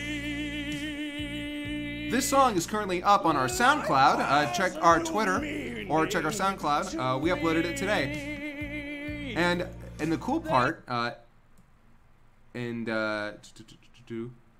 here's a neat part about it. It's not just this part either.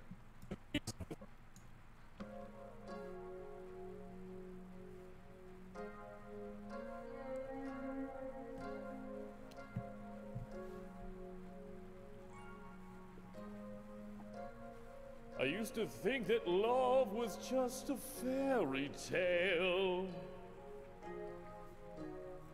Until that first hello. Until that first smile.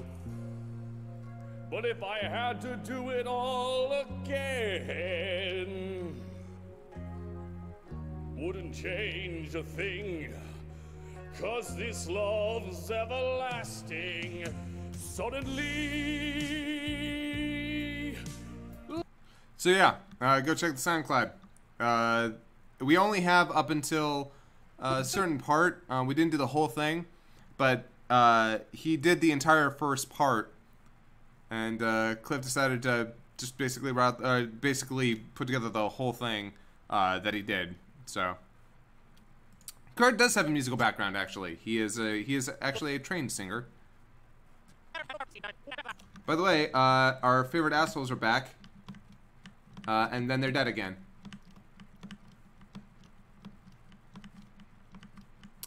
Litter assholes. Also, I loved making this. A lot of fun.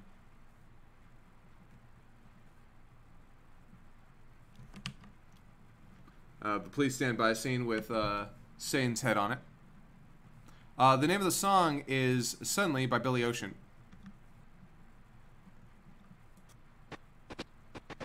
So, here's a cool part.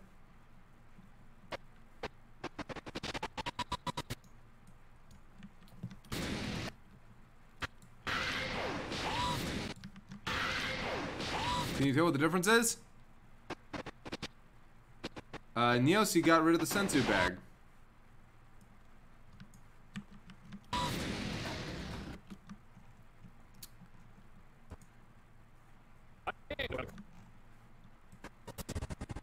Also, some people might have noticed.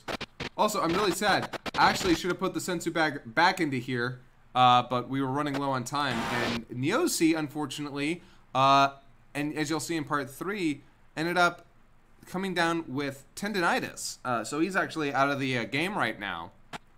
But that's why the bag's not back in the shot like it should be, which that's too bad. But as you'll see, one other thing we fixed. Look at the blood on his face.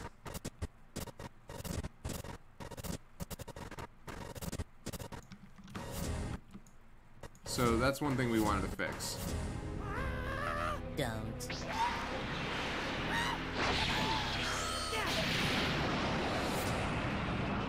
By the way, the music, some people have noticed this, and it makes me happy. They've noticed that I used a lot of Bleach music in this. And the reason I ended up using a lot of Bleach music is that I am a huge, unbelievable fan of Shiro Sagisu, the composer for Bleach, as well as Evangelion. I love him.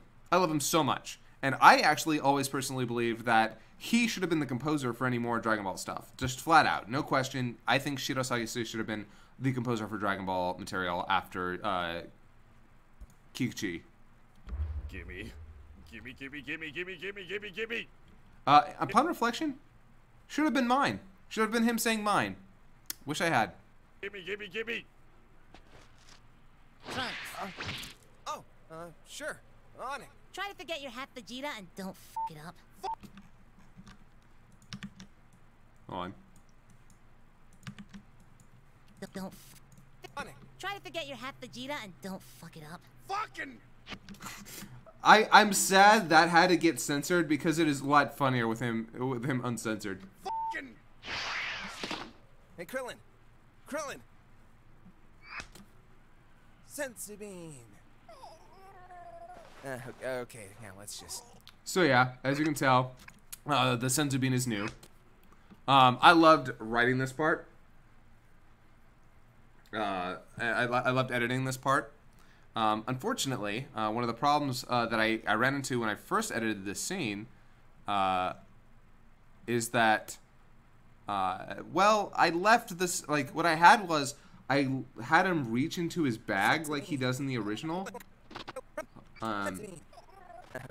Because in the original scene, what he does is, let me see if I, no, come on. Alright, yeah, see, I originally had him reach into the bag and grab another one.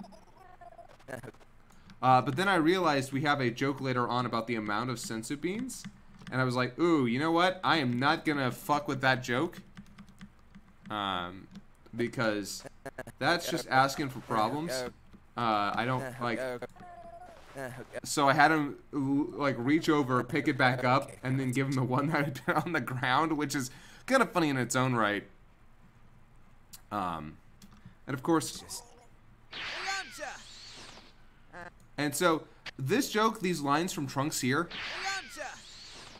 I sense you need some help. Trunks, just stop. I actually ended up coming up with those because during the scene, he didn't have any lines originally, and I was like, oh shoot, I need something to go on while Krillin gets up. Otherwise, it's just kind of quiet. And so I decided to come up with a really terrible joke for Trunks. Again, just... Hey, Yamcha! I sense you need some help. Trunks, just stop.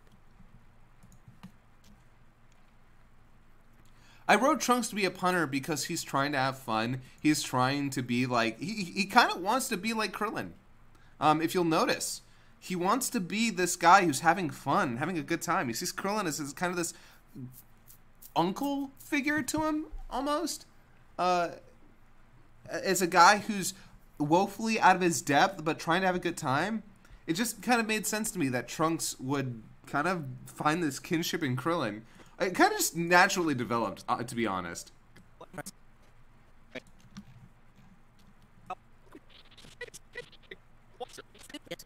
Yeah. So, new flaps all around, by the way. New flaps here. I'm not allergic to those.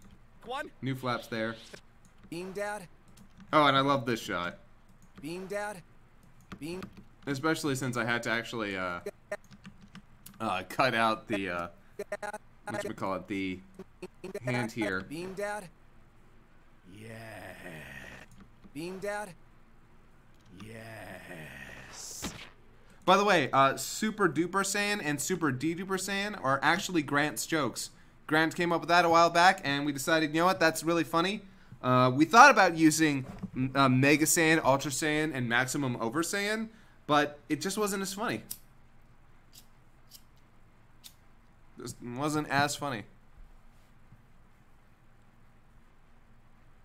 Did I clock how many hours it took to edit all this? No. No, because then I'd be miserable. Trying to quantify how much time I spent on this episode would probably make me sad. So I didn't do that. Here you are. But here you are. My final challenge. Careful, Cell. Your Vegeta's showing. You know... New flaps here, by the way. And here. Oh boy. Nothing like a concussion to really get the blood flowing. Which, oh god, that's such a gross sound. Gross sound. Cell, you don't get it. I hate this. So I actually wrote this scene too. And you can tell I wrote the scene because I didn't realize that I kind of ripped off Hunter x Hunter. And I did not intend to do that. I did not intend it, but this is actually very close to Kurapika's speech from Hunter x Hunter. And I feel like a dick. But also, yeah, this is very, very much what I wanted to write. Like, a character who's been pushed to violence, who doesn't want any part in it. Who's been surrounded by it his whole life. Whereas Kurapika from Hunter x Hunter is driven by his need for revenge. Gohan here is only here out of a need to protect his family and himself. he doesn't want to be in this. The vibrations through my fists. How do you get a concussion without getting hit in the head? Did you miss this shot? Right here? The one where he gets hit in the head? I'm pretty sure that's where the concussion happens here. You know... In this moment, Why did I rip off Hunter x Hunter? Because it's a good show. That's why.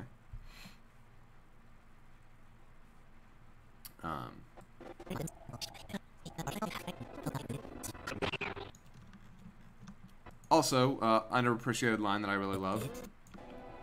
the only thing I hate more than it is you. Put that on a Valentine.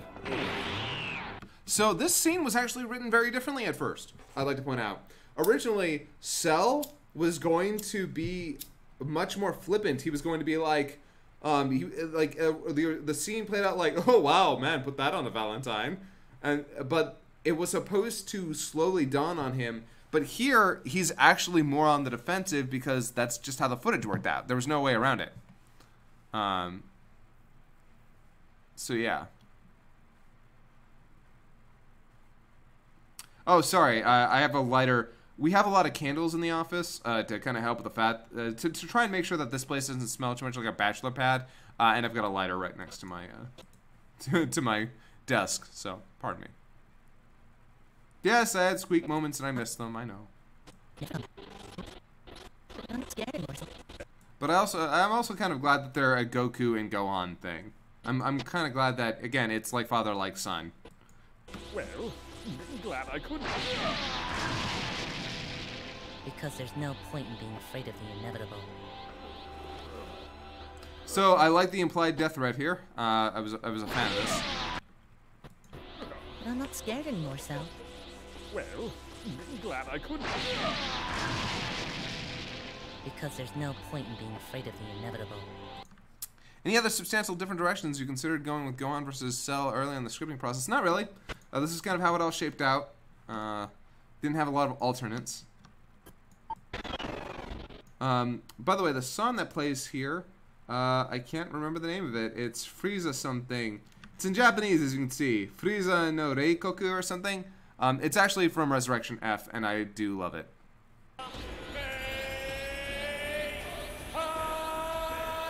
Favorite part of episode 60 to work on? That's a difficult one. That's a difficult one. I'm not sure. We'll come back to that.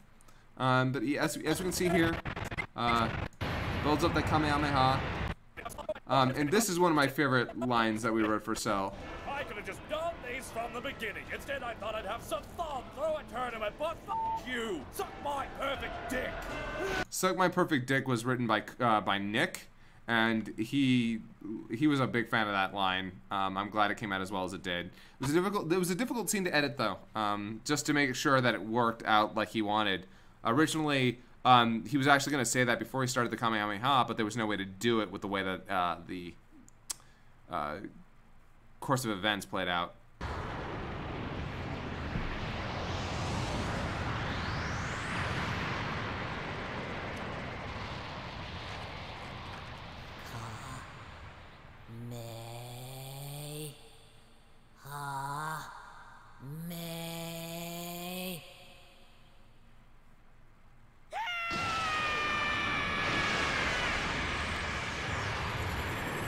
By the way, that is one of my favorite shots to work on. I just love the idea of everything cutting out, but his dialogue there. I'm a big fan of that. I love stuff like that. I love where everything cuts out, but the dialogue in big dramatic scenes. So I'm glad I got to do that.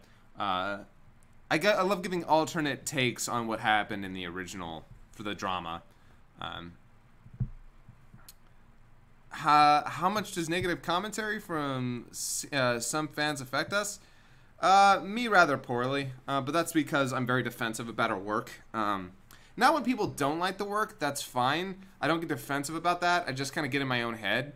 But when people like make accusations like we're being lazy or something, or that we or try to imply we meant something with a shot that we didn't, that's actually when I get kind of frustrated. That's when I kind of snap back. People not liking the material is fine. I've gotten over that. But when people try to infer stuff that wasn't there, that's when I kind of get frustrated. Holy shit! So Trunks doesn't swear a lot, and I try to make sure that whenever he does, it's for a reason. And I felt like this Holy shit! was a good reason. Felt like that's a good reason for him to say holy shit. Hold on. Alright, so here's a joke that we've actually been sitting on for a while. But what? You're gonna give me advice now? Let me guess. I should let him go so he can be an even better fight later. Or maybe I should let him power up to 100% so I can teach him humility. Wait, I know.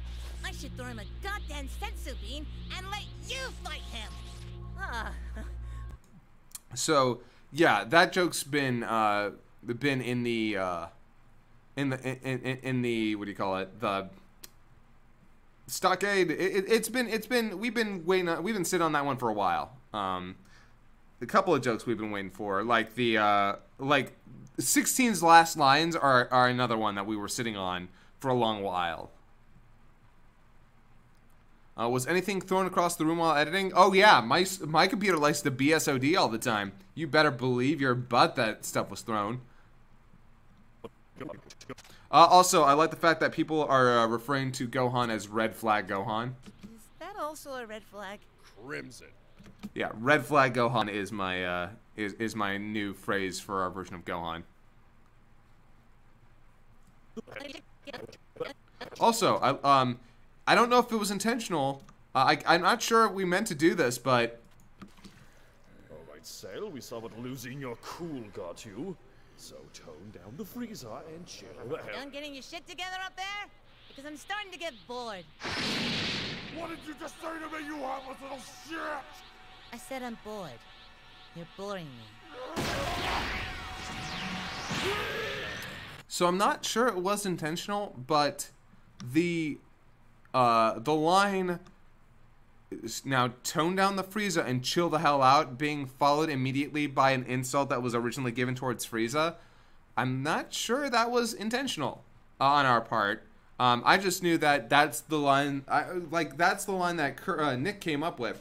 I'm bored. You're boring me. I was like, that's perfect. Yeah, and he pushes the Frieza button. It's great. That might have been intentional on Nick's part. I didn't actually catch that the first time through. Also, this is a great face. Let's just appreciate this face. Let's appreciate the face. Appreciate the face, guys. Appreciate it.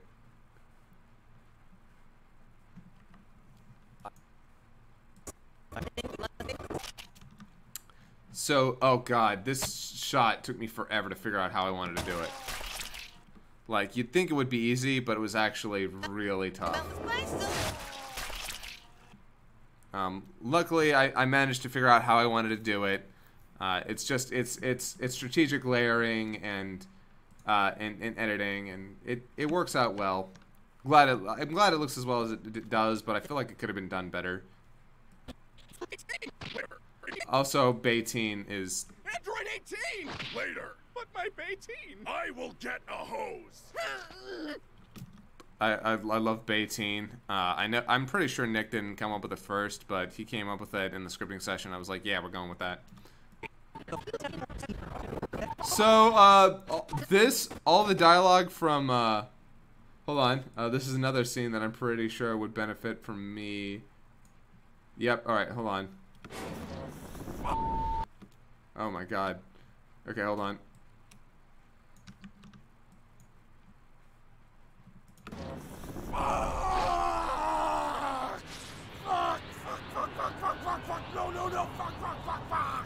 Wait, so if he doesn't have 18 anymore, does that mean... So yeah, there you go.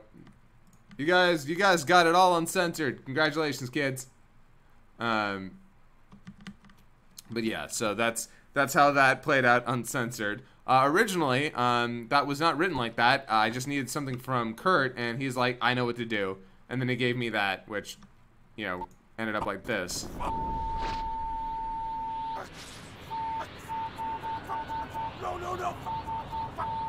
Wait, so if he doesn't have a...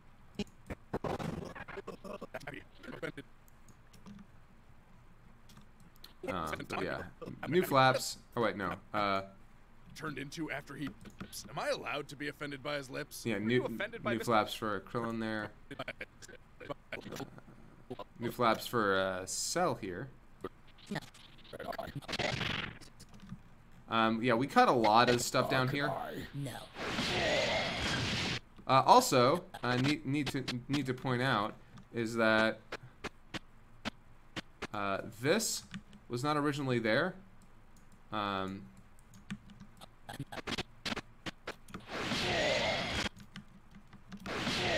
But I ended up putting it there because I needed to get to this shot, and that's how that played out.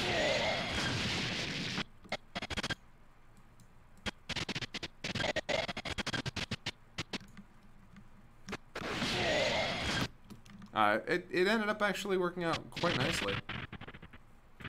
I also love how Cell slides to the shop here like, okay, that didn't work. What now? It's also neat to point out that in the dub, or not the dub, the manga, none of that stuff. Like, basically, you go from this shot right here to this shot, like with him just powering up immediately, which makes sense. Why would you have this big fight? Why wouldn't one of them go in to kill Cell immediately? So, who decided to finally say something about the libs? I think that was me.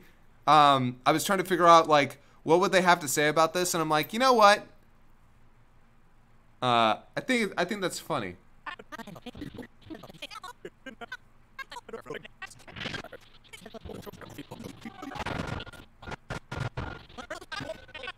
Wait, did you say ghost?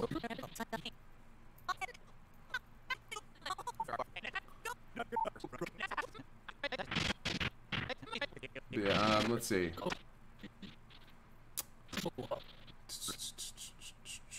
What's next? But yeah. Oh yeah, moved Gohan's eyes here. Also, he didn't talk in this scene originally, so.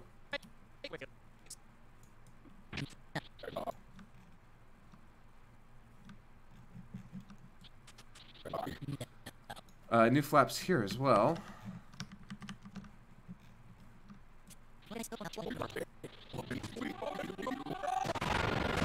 Alright, so here's a neat thing. Originally, the way that his head expands is like this.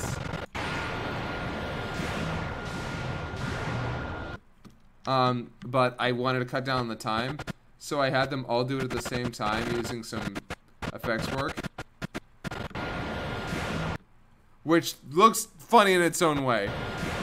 Just eyes going in separate directions. Wait, I've seen this before. Krillin, if he turns blue, you...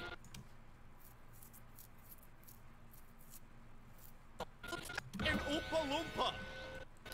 I came up with the Charlie and Chocolate Factory joke, even though, like, it's dating it, but I just loved referring back to that. Then we make a Kool-Aid Man joke, because, you know, that's still relevant. Remember the 90s, kids? Kids, remember the 90s? You see in less than a minute.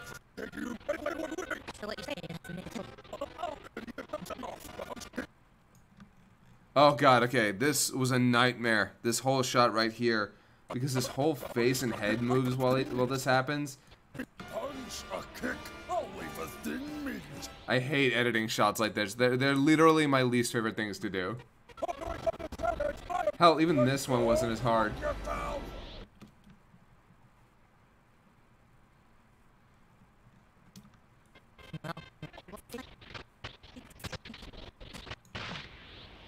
I did exactly what my dad and Vegeta do. What is this shit? Genetic? A fan favorite line from people, which I'm glad of. I'm glad about. I'm glad people like that. So this scene was very difficult to write. We went through a couple different versions of this scene. I wrote this largely with Nick.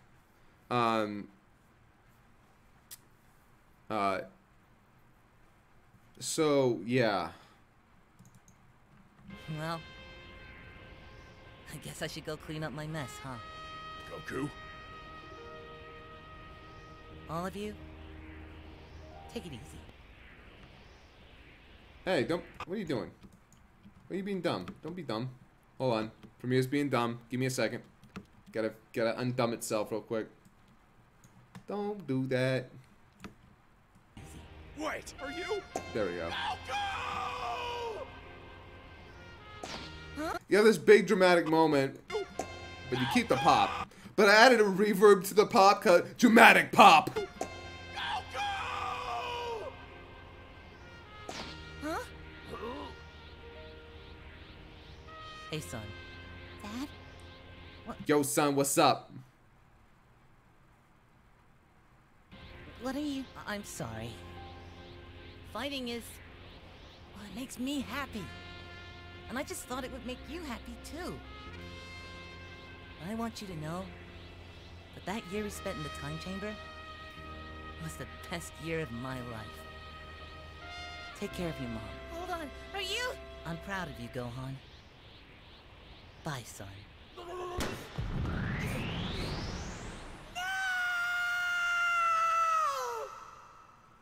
So yeah, that scene went through a lot of different rewrites, and let me tell you about one part that actually ended up getting cut out.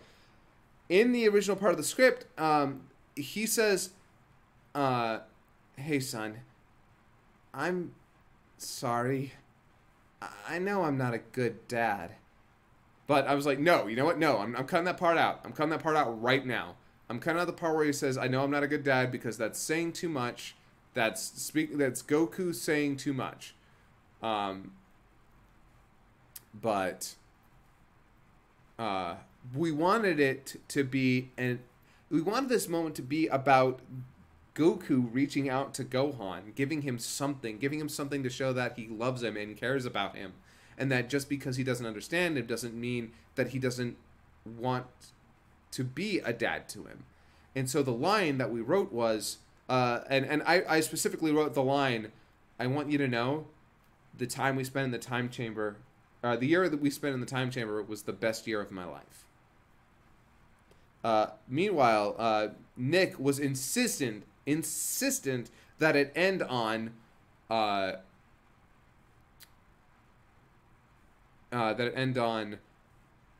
proud of you. Bye, son." He wanted the "bye, son" there, like, because we've done that joke so many times. He's like, "No, I'm gonna take this thing that's really funny that everyone laughs at, and I'm gonna make it sad. I'm gonna make it sad." And I'm like, you know what? I love that. Let's do that. Let's totally do that. I love the idea of taking a funny joke and making it sad. I'm all about it. Also, these lines from King Kai were actually improv. Basically improv, because there wasn't originally any lines from King Kai here. It was originally just going to go right to King Kai's planet, and we thought, you know what? Could use a little bit of build-up. A little bit of somberness, let the emotions sink in. For the sake of your friends, your family, your planet, you gave yourself. I'll see you soon, my friend. Hey, King Kai, what should I do with Cell? Moscow didn't have any say in the script, though I usually allow him to improv when he wants to.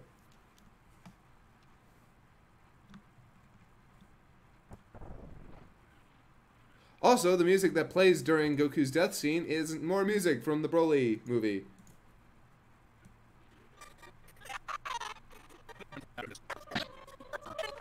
The music here is actually a requiem to those who meet their end from Dragon Ball Kai.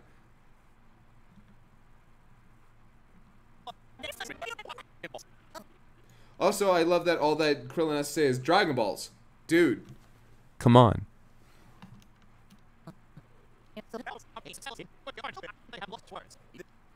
I love that people like this joke.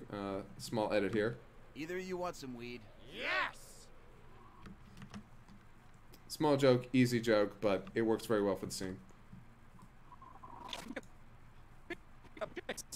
I laugh every time, and I know I shouldn't because of the joke that I write. I just love Vegeta saying real doll. What are you doing with that? I'm taking her to a doctor, mechanic, a Bulma. I'm taking her to a Bulma. You put that real doll down this instant.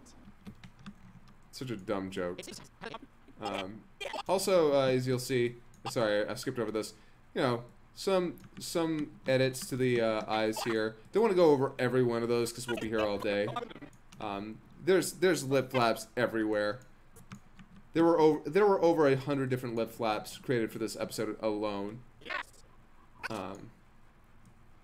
Like here.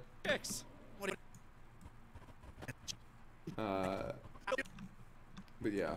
When did you get the balls? If I said it didn't have anything to do with holding a beautiful woman in my arms, I'd be a liar. Who did the direction for Curtis's singing, and how much fun was it to direct? I didn't, because I don't know how to direct singing. I had Nick come in and do that, and thank God he is super musically trained and was able to tell him everything that he needed to do. I'm so happy that Nick was in the office for both of those. Actually, Kurt recorded suddenly at his own studio, but recorded my way down at Sound Cadence, the studio we use to record everything down here.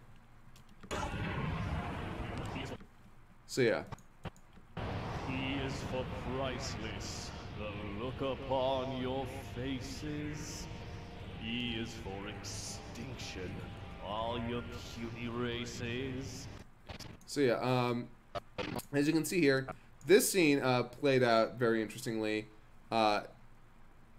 This was a difficult scene to edit because it didn't offer me a whole lot, and I really wanted that that reveal on his hand at the very end there. Now allow me to reply. So, you know how I said that Nick likes to come in and say, no, do this differently? And sometimes I argue with him like, no, that's dumb, I'm not doing that. And then sometimes I'll be like, yeah, no, that's a good idea, I should do that. Yeah, this was one of the latter situations where I originally had Kurt sing it as, F is for how fucked you are. Now allow me to reprise.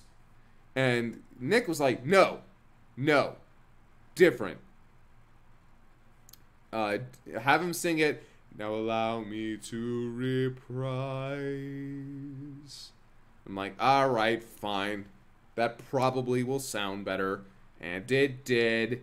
Made him happy. And I guess it made you guys happy too. So, but yeah. So, yeah. Boom. Where did I get the riser sound effects? We actually downloaded a couple of packs for sound effects like that a long time ago. Also, I probably have some of them that I pirated from years ago, but I don't even think a lot of those companies even still exist anymore, so whatever. But yeah, we bought a lot of sound packs. A lot of our stuff is legit now, except for some of them that we take from video games, but we're not making money off of them, so I doubt any of them really care.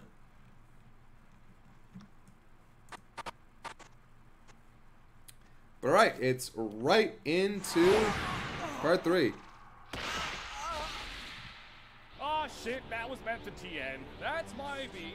It's just so hard to pass your power levels anymore. You're all so weak. Alright, so funny enough, in this part, we no longer have Neosi doing the lip flaps. Neosi came down with a bad case of tendinitis, and so Stefan Krausex had to come in and take his place for this part, specifically this part. Also, the music in the background in this part, first part, is also done by Stefan Krausex.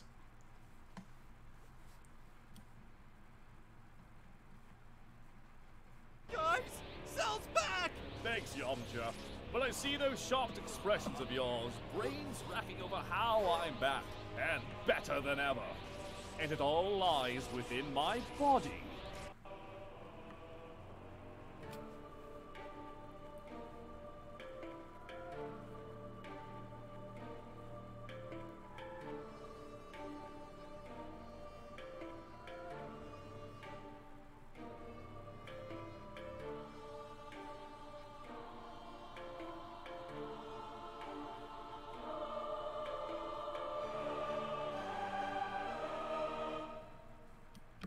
So yeah, that music was done by Stefan.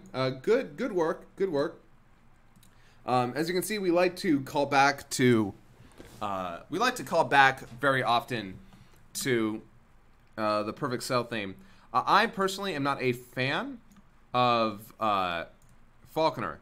However, I would be remiss to ignore the good work that he's done, and the Perfect Cell theme is very memorable in its own regard. So I was happy to have that here. I'm happy it works. It is memorable. Another thing, by the way. Let's actually. And lucky me, it's a. This plays in the background as he's regenerating.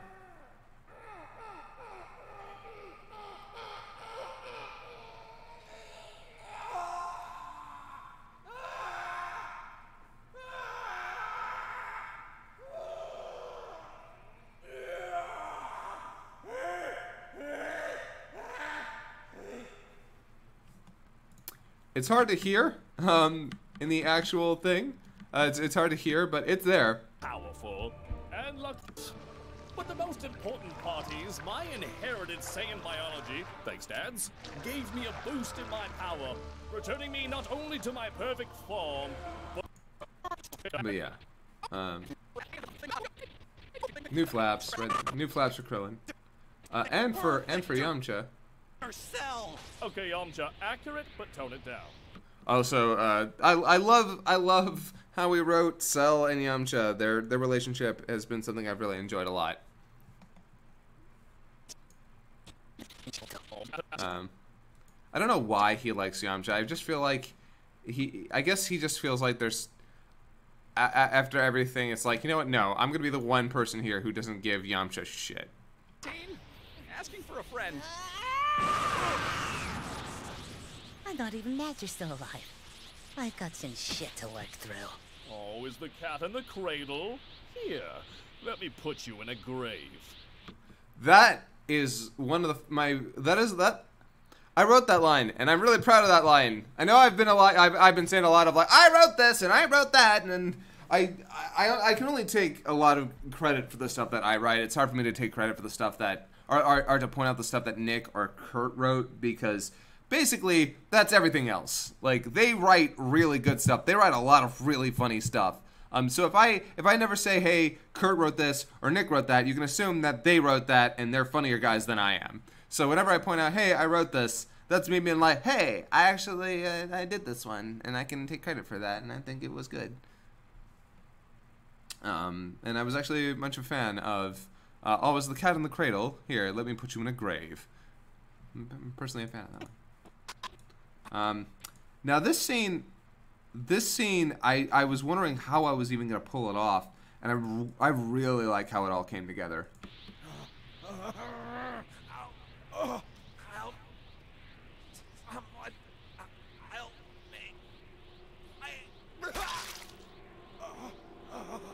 Trunks, don't worry, buddy. I've been where you are. We're gonna get you a senzu bean, and he's dead. He's dead. Been there too, I guess. Although honestly, the afterlife part isn't too bad. The whole dying part of it is haunting. Everything just kind of slows down and you feel yourself slip the mortal coil. To this day, I still wonder if I've ever been brought back or if I'm still in the process of dying, you know? Alright, so I'm actually going to... Oh wait, no, that's Vegeta. Where is it? Is it here? I think it is. He's dead. Been there too, I guess. Although honestly, the afterlife part isn't too bad. The whole dying part of it is haunting.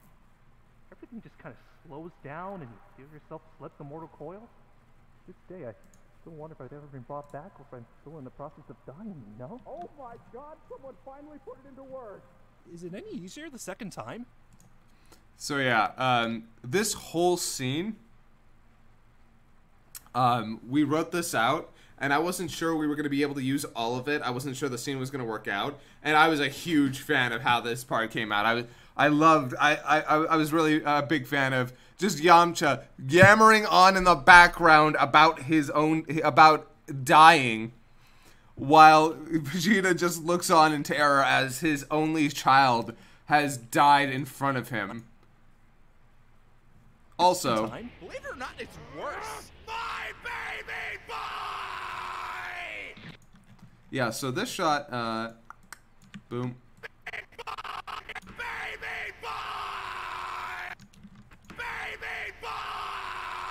Yep, so I'm really glad this worked out. This was always going to be really tough.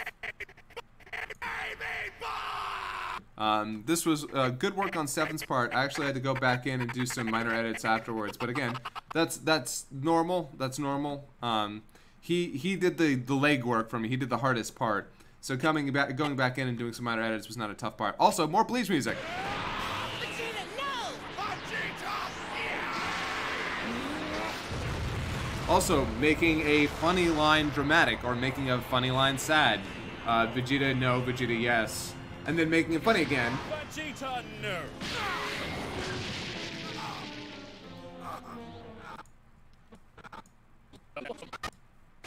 And then, yeah, Gohan decides to do a dumb thing.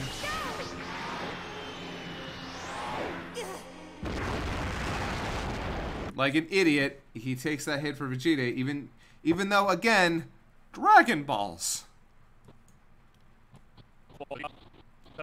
For Vegeta? Really? Yeah, really? Really? More Bleach music.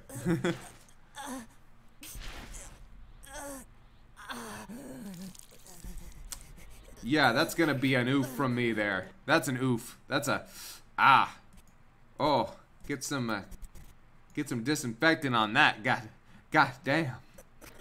I always remember watching this scene like, oh my god, that looks like the most painful thing.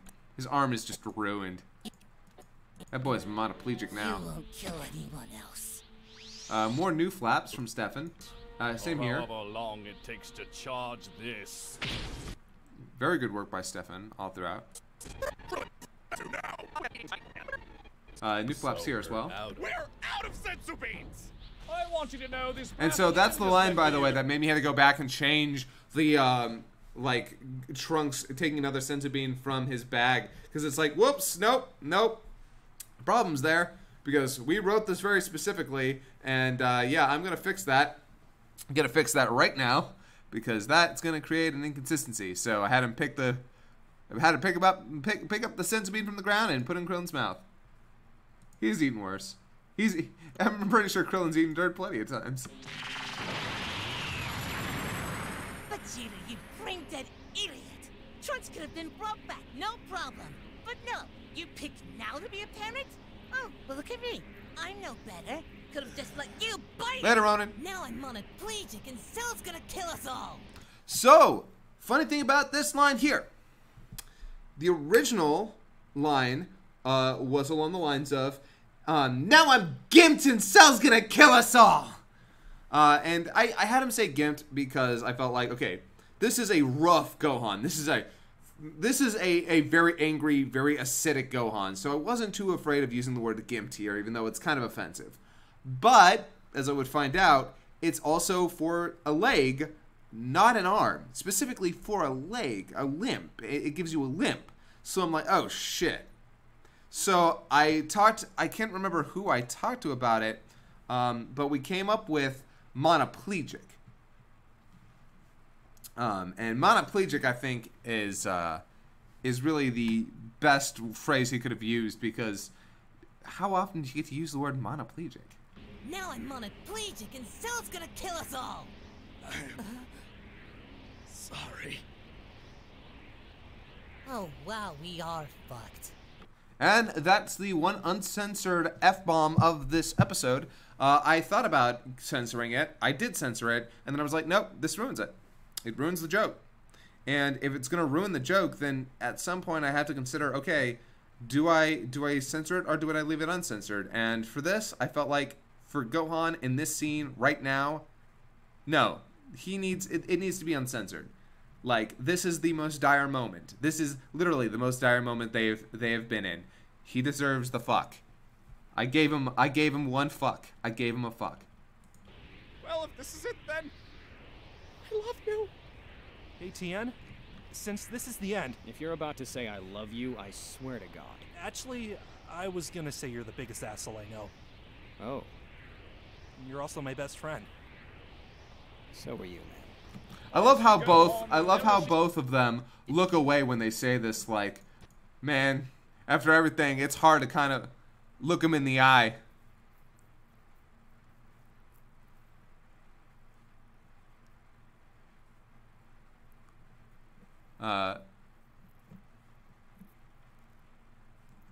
Oh, Ben, what did you do? Shoot, I'm not sure what Ben did. But yeah, I think it was appropriate that, like, they just didn't look each other in the eye. Like, nope. So it's hard to say it to each other.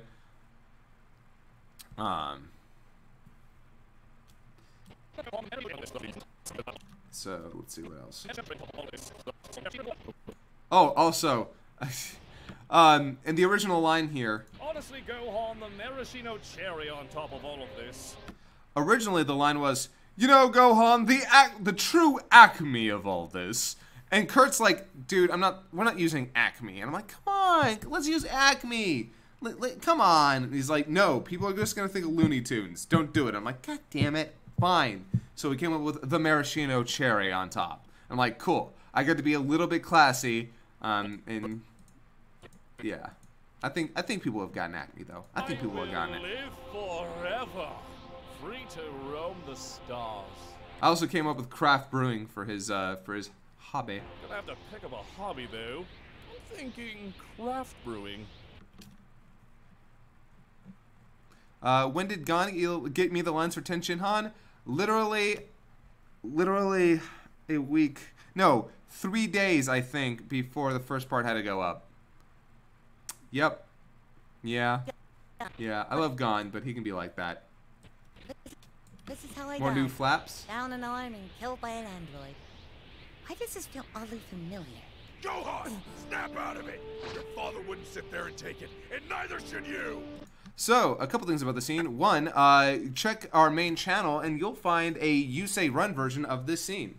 Second, some people I've seen have gotten a little bit upset about the fact that it is Piccolo that drives him to do the Kamehameha and not Goku. And there's a reason. And it's not, lol, Piccolo is Gohan's real dad. No, that is not it. I didn't want to make that joke here. That's not what the purpose of the scene is. Even with Piccolo's theme coming up. Out of it. Your father wouldn't sit there and which, by the way, good work by Ein. Good, incredible work by Cliff. The reason that we don't have Goku in this scene was that this is Gohan's moment. This is where Gohan decides that he's going to charge the Kamehameha. Now, Piccolo and Cell are the ones who chime in, but at the end of the day, I didn't want to give this moment to Goku again. I wanted this to be Gohan out there doing it on his own. You know, he gets talked to by Piccolo and Cell, but those aren't his dad. I thought this should be Gohan's moment. So here, Gohan is the one who makes that decision and is not urged on by his dad. Then don't let that bastard scare you! He's right, Brat. It's just like you told me. There's no point in being afraid of the inevitable. Yeah, I guess you're right.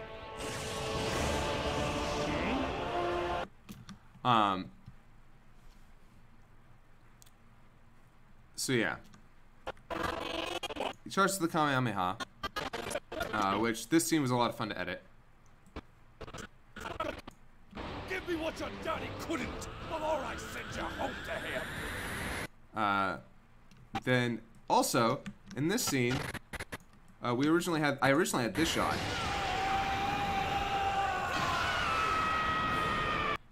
Unfortunately, who's in the background but Goku? But I remembered that the actual episode proper, where they originally fire it, they have this. So I just used that shot instead. And I was very happy with Nick.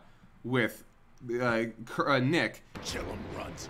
He's the one who came up with calling him Runt, and I'm like, yeah, you know what? That's good. Good, nice callback. I was very happy with that. And yeah, the music here is fantastic. I'm giving that up to Cliff. He did a great job. I was a little bit worried about it when he first showed it to me, but after, you know, when I kept returning to it, I'm like, no, this is perfect. This is the big showdown, and it works that way. It's kind of Western, and I love it.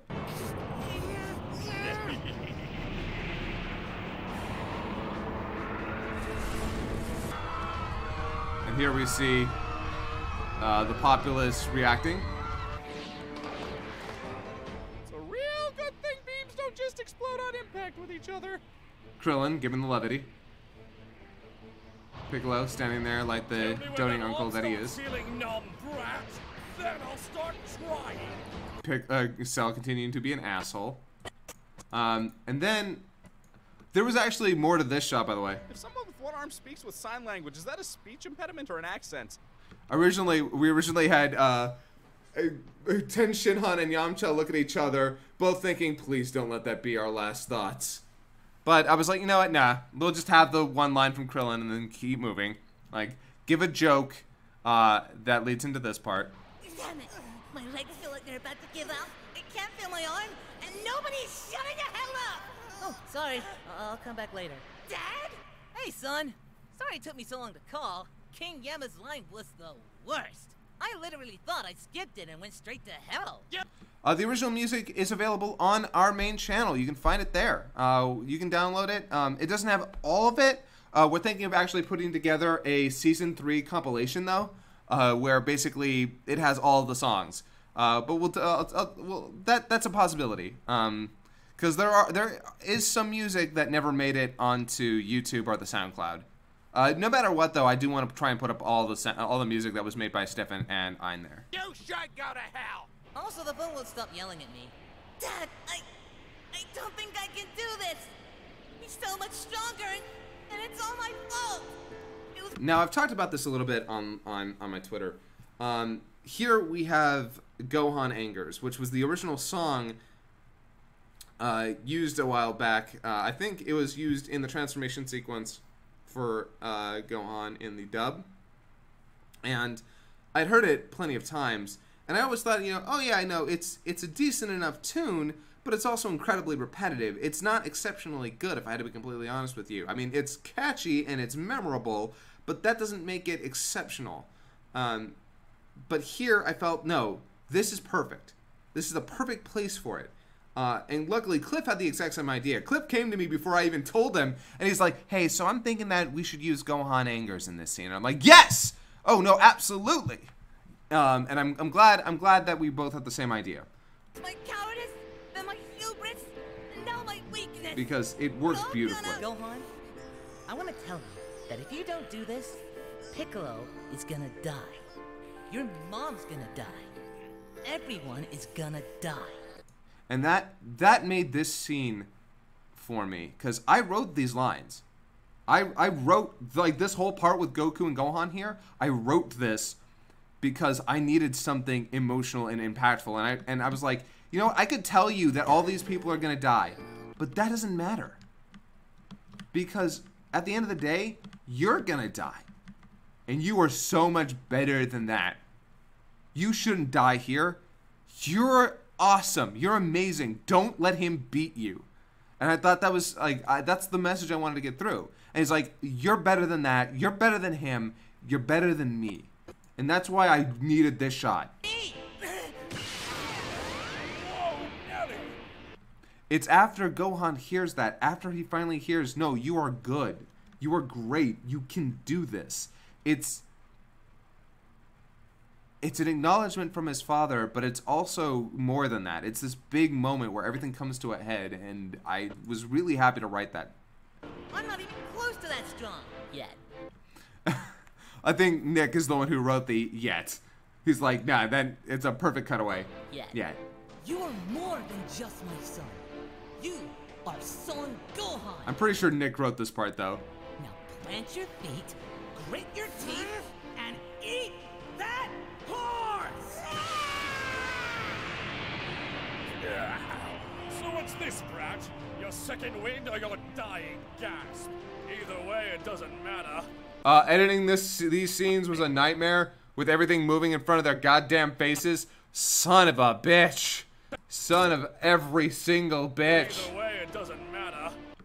Oh, man, I almost gave myself a seizure, like, constantly looking closely at the screen for this. My God, what a nightmare that was. Gohan! No. Take solace, Gohan. Though you have... So, a lot of people have asked about why we cut out the rest of the characters helping Gohan. And I have a couple of reasons for that. One was to cut out on time, but honestly, time wasn't the biggest reason. We could have probably taken more time, even though this whole thing is almost 30 minutes long. The second reason, in the original manga, they're not there. They don't help. They're the only person who helps is Vegeta. And personally, I think that makes way more sense. Narratively speaking, it makes way more sense that Vegeta is the one who does it. Because Vegeta is the reason this all went to shit in the first place. Vegeta is the reason that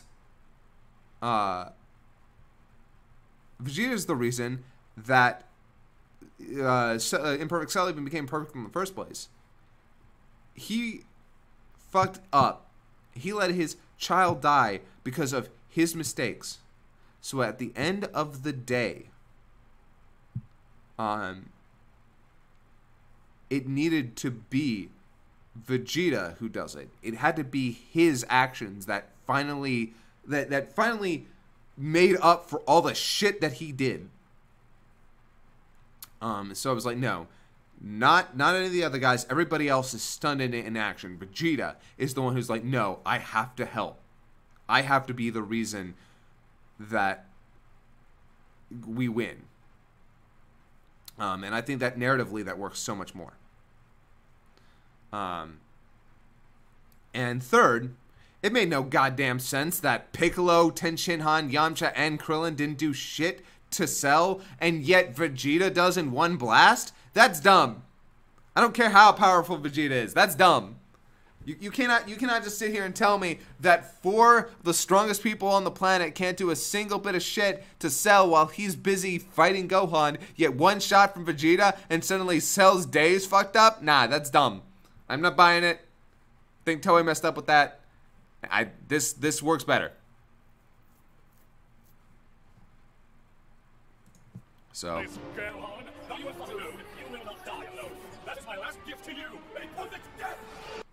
Yeah, and so, boom, gets hit by it. Oh, shit. Do it now!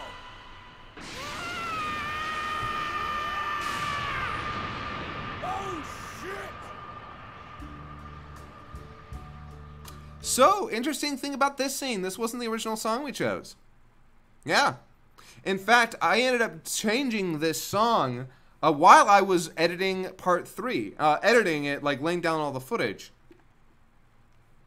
And the reason was, the original song we came up with, I liked the tune of, but made no sense narratively or thematically, which was, we'll meet again, don't know where, don't know when, we'll meet again, one sunny day. And it was like, that sounds really good coming from Cell.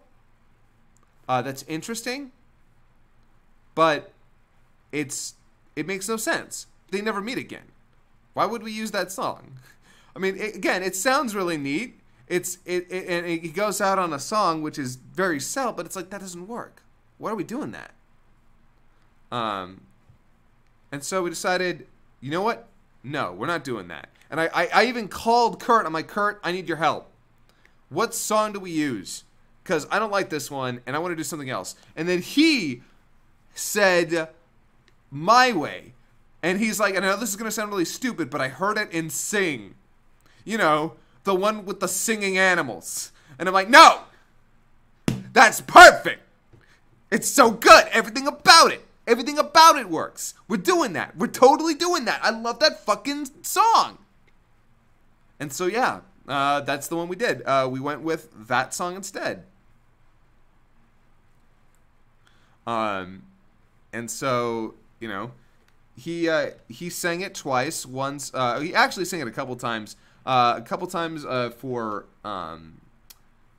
To test it, to get to know the song, and then he came out here and then he sang it with Nick over at Sound Cadence.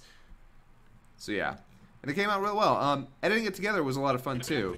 And in case nobody's noticed, I did what I had to do. During the shot, because there always has to be something during the solar flare. This is what's during the solar flare.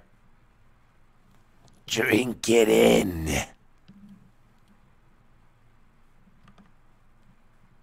So yeah.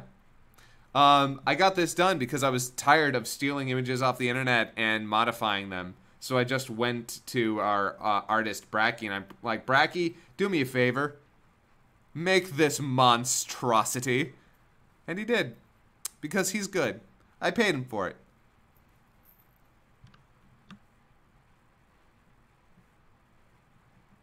I can understand why not everybody was a huge fan of the scene. I get it. But I would not have done it any other way. I would not. You couldn't pay me to do this scene any other way. And while some people might not like it, it is 150% what I wanted to do with this. I think Cell required a big death. And that's not me saying people are wrong for not liking it, but it is me saying I would not have done it any other way. And let me tell you, this song, My Way is indicative of exactly how I feel about this episode. We did it our way.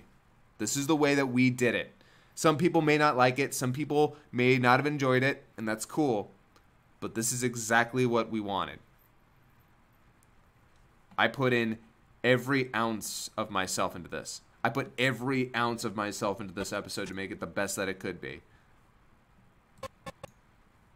And when I thought something didn't work, I went back and I changed it. I broke it down and I got it again. So, yeah, like I said, you know, I said on Twitter, you know, when anybody ever tells me that My Way went on too long, I just feel like I wish I could just go back and use the whole version of the song. But, Ben, for God's sakes, we paid him. T4 paid him. God damn it, Ben, why do you gotta be like that? But no, there's a part of me that wants to go back and be like, know what? No, use the full song now. Kurt never actually recorded for the whole song, though. He only recorded for the shorter version that we did. So, but yeah, and then bye, Cell. Bye. See you later, buddy. And this is a joke that it caught every single person that I showed it to off guard with uproarious laughter.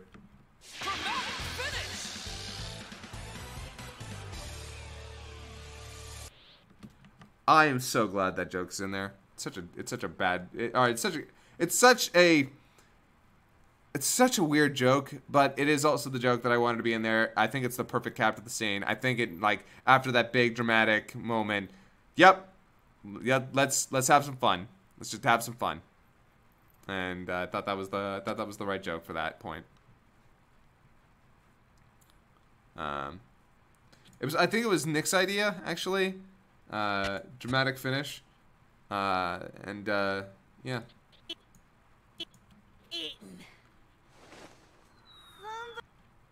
Somebody catch me!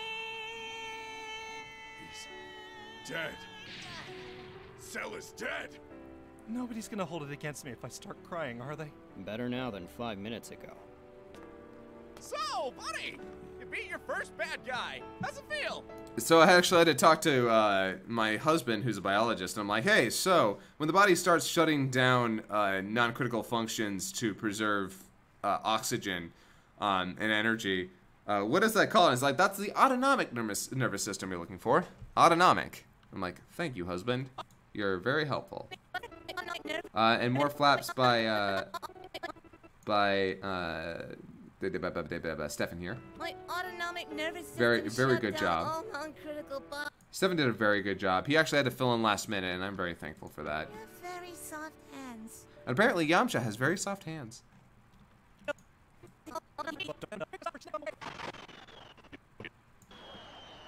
You know, Vegeta, I'm surprised you're not taking credit for the win.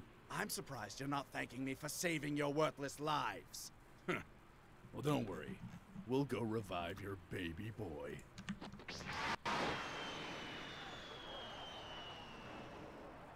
Fucking better. That's a Nick line, by the way. Nick came up with fucking better. I'm like, yeah, that's perfect. Did Chris help me with the episode title too? By the way, so something that maybe not a lot of people have noticed. Each part is subtitled something. So it's Sellout Part 1, 2, and 3. Part 1 is called mitosis. The second one is apoptosis, and the third one is necrosis. Mitosis is the split/reproduction of a cell. Apoptosis is the self-destruction of a cell. And necrosis is the unnatural destruction of a cell, aka the destruction of a cell from an outside force. So yeah. Fucking better.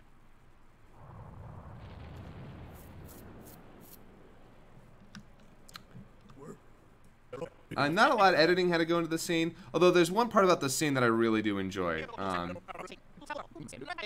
Is that, well, first of all, we actually kind of change the intentions of Satan here to not be, I'm going to take credit for all this because I want to be a celebrity, but the people are rioting, and he decides to step in to be the guy to explain what just happened. He takes that moment to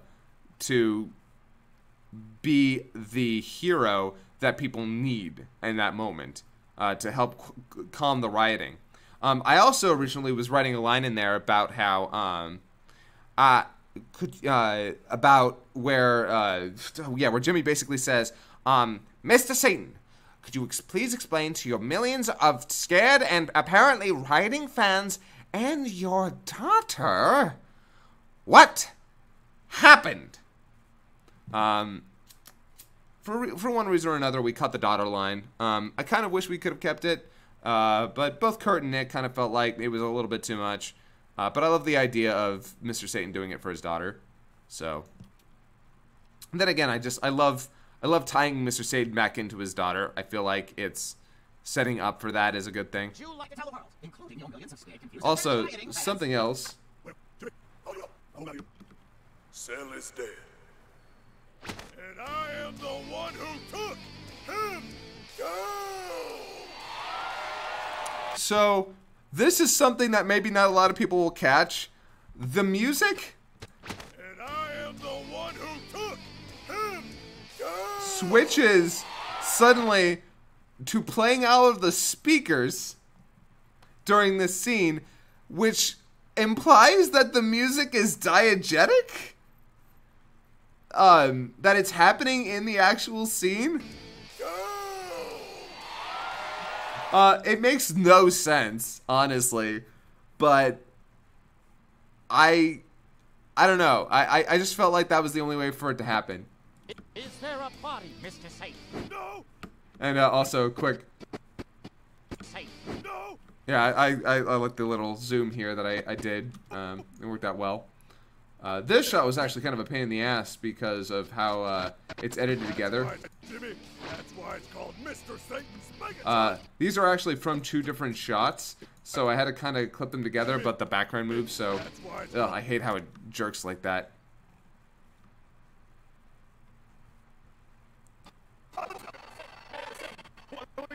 do we do now? Orgy? Orgy!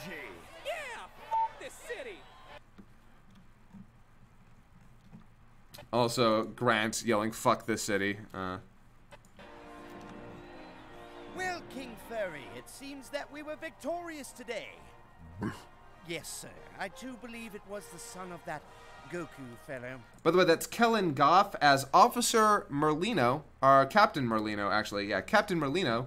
Merlino, by the way, is not his name in the actual show. Merlino is the name of the first chairman of a furry convention in the United States. This is, and in the dub, the king of the world is named King Furry and is played by Nick. is played by Lanny in this. You fellow. Unfortunately, the world may never know the truth.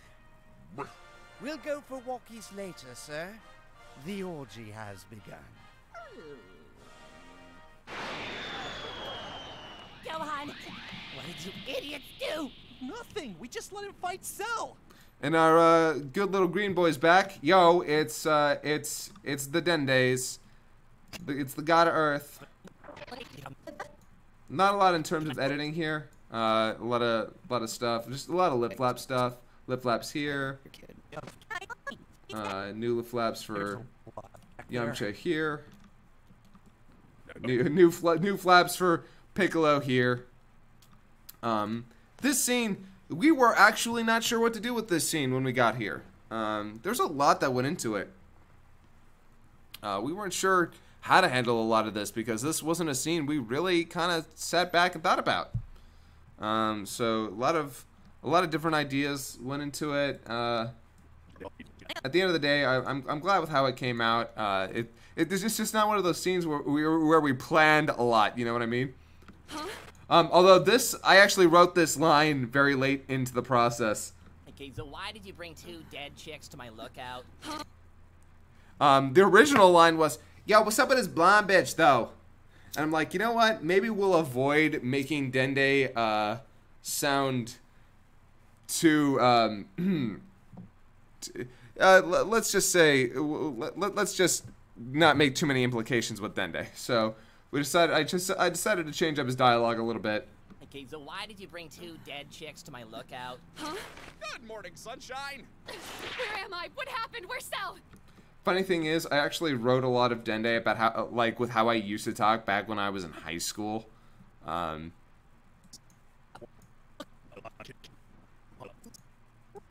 What's the lookout? It's where God lives. What up? Okay, wow, you're throwing a lot at me here. Also, I'm in love with you. And that's my limit. So, for this shot, I actually added a Also, blush. I'm in love with you. Also, I'm in love with you. Here. Also, I'm in love with you. Here. Also, I'm in love with you. And that's... Suddenly, I'm elated that Trunks is dead. Dude! What? So we didn't have to see that. Still, dude. Okay. Funny enough, this scene plays out like this was not the original shot of Yamcha here. I'm what? So we moved didn't one have over. To see that. Still, dude. Okay, Shenron, wakey, wakey, eggs and dead people. Also, if I'm correct, let's see here. Yeah, here comes the summoning. Shenron's back. Okay, so there was a bit of a rewrite here because I felt like the way we wrote it was actually a little bit depressing. So when Gohan mentions, he seems a lot less aggressive than usual. Dende says, "Yeah, this is my dragon. He doesn't know. He doesn't know who you guys are." And I'm like, wait, no, that's sad. That's sad. I don't want to just erase the old dragon. I don't just want the old dragon to be gone forever. So I was like, no, this is the same dragon, but it's implied that, well, Dende's been sharing a little bit of that green with them. Less moody than usual. Sup, Shenron? Sup, Big Green? Eternal Dragon. Try to just let the implication be that Dende being there is keeping him in check more than anything. But I just didn't like the idea that we suddenly had erased Shenron's personality, that he had lost all those memories with these people. That would just kind of be depressing and sad. I get it. It's a beautiful desk. Can I just go to heaven? So yeah, and here we see, Can I just go to heaven? I actually had to take some flaps from Trunks waking up and then move them. I get it. It's a beautiful desk. Can I just go to heaven? Also, reference back to the mahogany desk. A lot of references back to really old episodes in this one. We really did kind of play this in a big way as the finale in a way. New flaps here for both Gohan and Trunks. Also called back to Oh, good. Got my clothes back. To Enma's weird ways.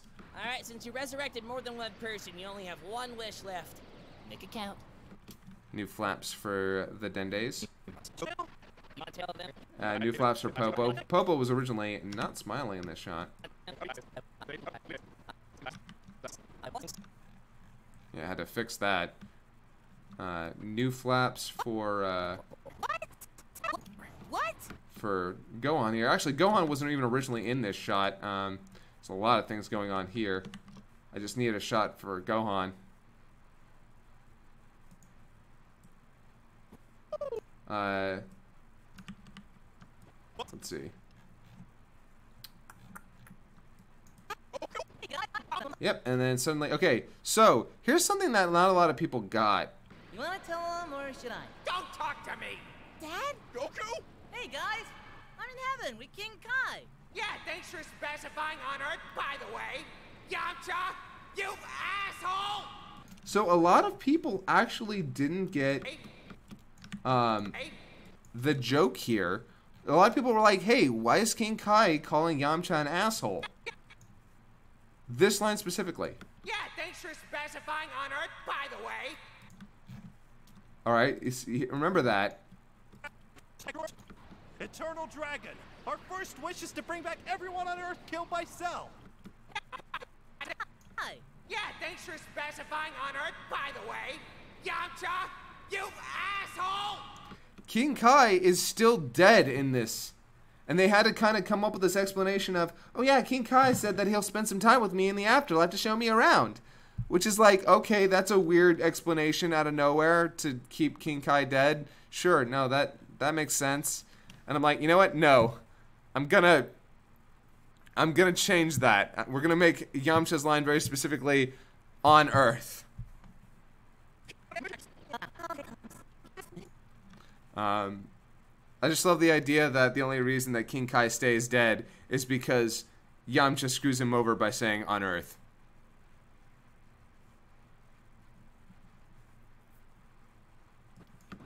I gave it some thought, and, well, Raditz and Vegeta came to Earth because of me, right? And then Freezer came to Earth because of me, and the androids were made because of me. It just feels like every time the Earth's in danger, I'm the come and dominate. And frankly, I'm tired of dominating. It's your turn to dominate, Gohan. Everything you just said was technically correct. New flaps. I'm just thinking, maybe it would be better if I stay dead. But you've been a part of our lives for so long. We can't just end like this, right? New flaps, again by Stefan. Stefan did a very good job. Now, this scene plays out very interestingly because I swear to God, when we wrote this scene, we actually were not sure if we were going to be done or not. We actually weren't sure if this was the end. So we actually wrote this as an ending. We wrote this whole scene as an ending. This was going to be it. And I know that kind of sounds scary or weird, and it's kind of weird that we left it that way, but in a way, this is an ending. You know, I spent the last 5 years of my life almost on this saga, you know, with the other guys, like not just me, but for me, I spent a lot of time on it, editing it and directing it and trying to come up with what I wanted to do with it. Everything was leading up to this moment, kind of. I mean, no, not even kind of. Everything was. Everything was leading up to this part. Things we had written, things we had changed, characters we had embellished, things that we had set in motion. Everything came to a head at this point. This is the end of an era. This is the end of these characters as we know them now, of the style that we had been working on. This is kind of an ending, and you know, you might want to say Team 4-Star wanted to end it at the Cell Saga, and you wouldn't be incredibly far off. This kind of was meant as our ending. Now, when we decided that we were going to work on Season 4, you know, that we still kept this, because this is our way of saying goodbye. It's our way of putting it, of setting it down and saying, this This is what we made. This is whole.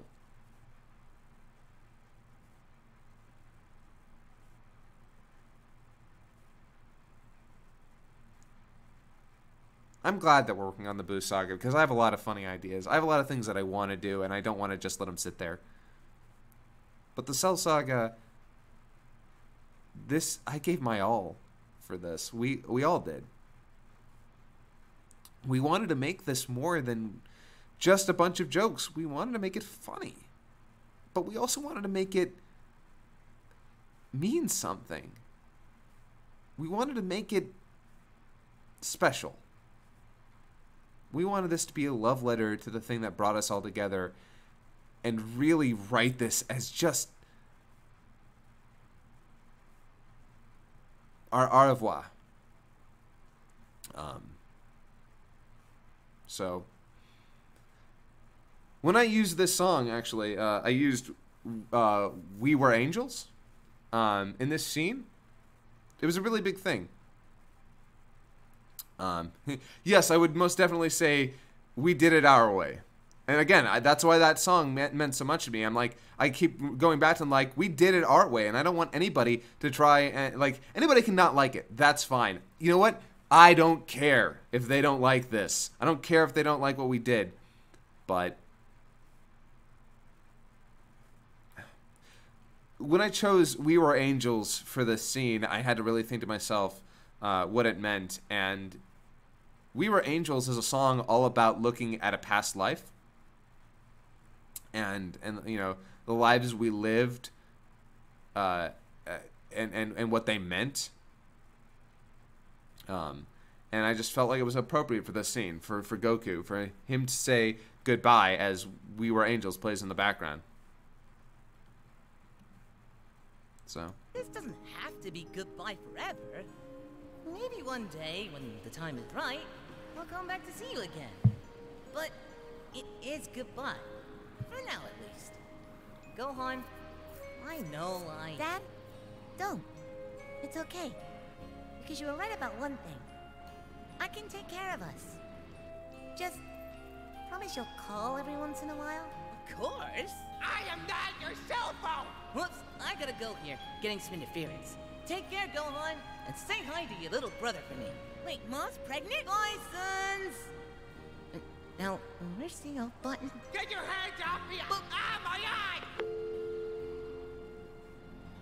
See you later, Dad. So, if you guys don't have any wishes, I've never really gotten the chance to... Did you turn 17 and 18 back into normal humans? What? Oh no, it's cool. Next time, though. So, yeah. In this scene, we kept trying to lay some groundwork for the relationship between Krillin and 18. One of the things that we really wanted to focus on was making Krillin's love for her very sincere.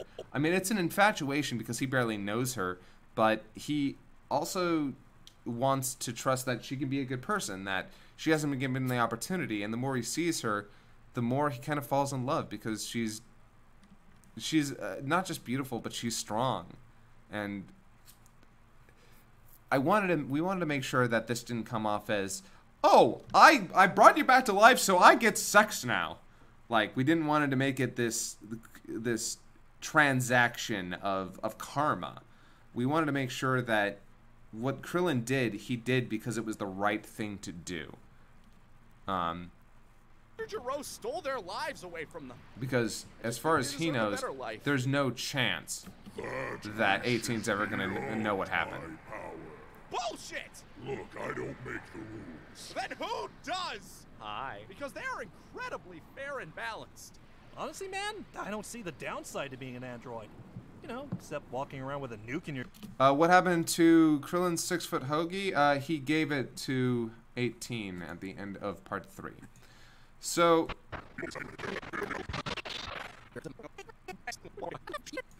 yeah, the whole scene plays out.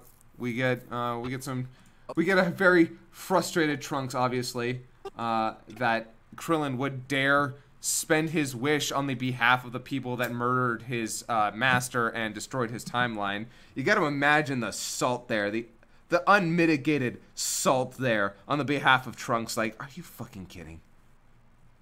But yeah. Not fair and balanced, not a Fox News jab, but if you want to take it that way, I'm not going to stop you, because fuck News. Fuck them. Okay, so, somebody in the chat just asked, Quinn just asked, why did I use Lapis Lazuli's theme here? And it is 100% a reference to the fact that Android 18's real name is Lazuli, and Android 17's real name is Lapis. And, well... You could have wished for a billion zenny, or a nose, but instead you used a magical wish-granting dragon for us. Asking the real questions here. It just made sense. Okay, look. I've got to go find my brother. I can only imagine what's going through his head right now.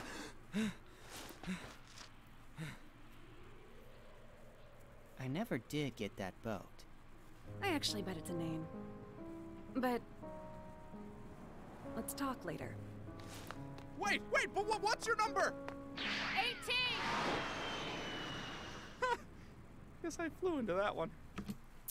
Yeah, I am 100% a fan of Steven Universe. Okay, I say 100%, but I've actually got 100 problems with that show right now. Not the least of which their ability to handle serious subject matter. But the music is not one of the problems I have. In fact, the music is still amazing in that show, and I really wanted to play that out here. I loved the use. I also love the fact that this reference back to the boat is a callback to our show and a call forward to Super. I'm so happy that he wanted a boat at some point in our show, because oh my god, I'm so happy. Because for those of you who don't remember, there is a scene where they're like, oh yeah, I guess we should go check Kame House. And Android 17 says, yeah, but that's on an island. So we're gonna need a boat. And then Android 16 is like, no, fuck that. We're flying. I want my Goku. So yeah.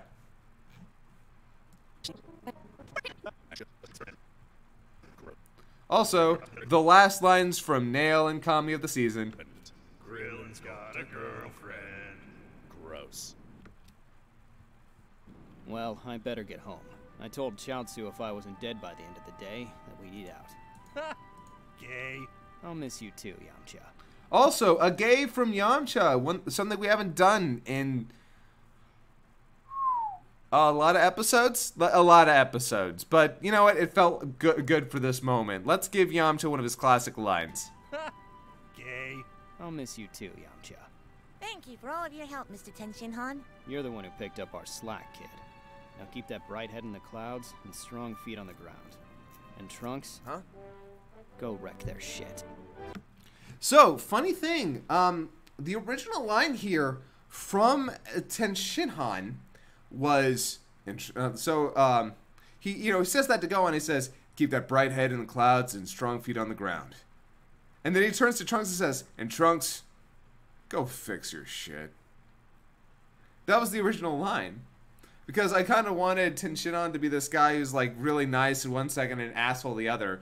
But when I gave it to Gon gave me those reads, but he also gave me these ones because he's like, hey, let's make him not too much of an asshole. And you know what? I'm like, you know what?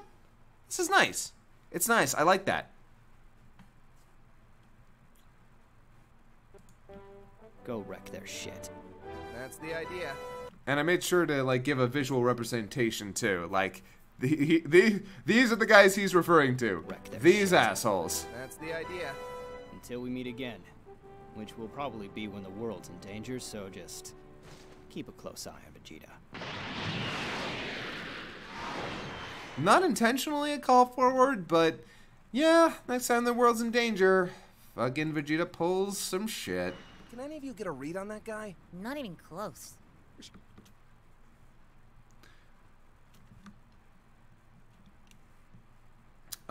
Should probably follow his lead. Namek has shorter days than this has been. Are you going to stay here on the lookout, Mr. Piccolo? I mean, that's up to Dende. Are you going to visit us, Gohan? All the time? Then yes, we have a room for you, Nail. I've never had a room before. That's depressing. And hilarious. I call it Deprarius. Deprarius needs to become a part of my repertoire, I think. So, a funny thing, oh, what was it? What was the funny thing? What was the funny? Oh yeah, Dende refers to Piccolo as Nail, which I think is a cool, a neat little character trait that actually Nick wrote, and I think it's I like that. I like the fact that he just calls him Nail. If you guys wouldn't mind, I'd like if you could come by Capsule Corp tomorrow before I leave. Also, odd thing on the coloring here. Don't know why actually. Krillin's gi is so orange here. It's more orange than usual. Before I'd met you guys, all I had was stories. And now that I fought alongside you all, I'm gonna miss you. Oh, shucks, buddy. We're gone. Specifically you, Gohan. Was that necessary? Originally the line was especially you, Gohan, but I wanted to make it sting even more, so I said specifically you, Gohan. Also, okay, this may be one of my favorite deliveries in the entire episode. Visit soon, Gohan. We'll have a slumber party. We can play spin the bottle. 1v1 me, bro. I laughed very hard during the recording session when Kurt did that. I just gave him the basic direction of, okay, do it quickly, do it, you know, try to make insinuations, be goofy about it, and then when I heard that bro, I just lost my shit.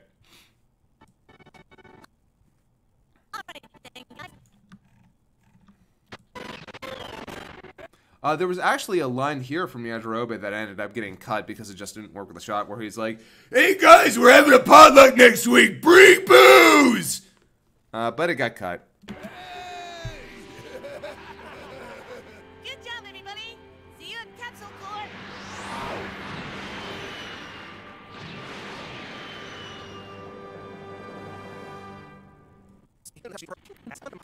So, this scene, it's such a jackass thing to do to Yamcha. I feel like we just wanted one more joke going out at his expense, and it was kind of mean.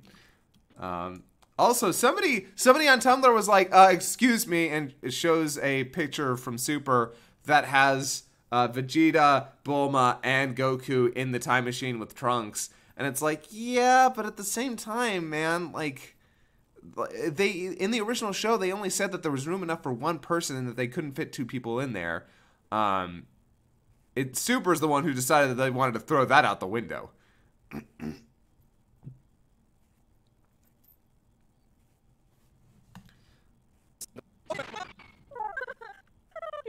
Also, I actually ended up writing the scene on my own when I decided that I wanted to use this shot, because originally Goku's dialogue was going to play over this scene, but I thought, you know what, no, let's actually have this scene play out naturally. I think Chi-Chi deserves this actual scene, instead of just like Goku's dialogue over it.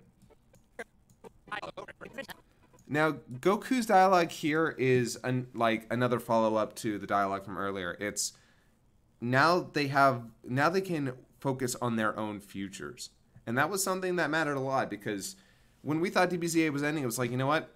If this is the end, if this is really it, then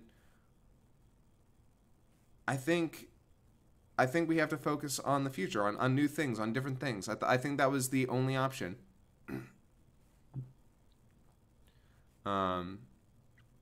So.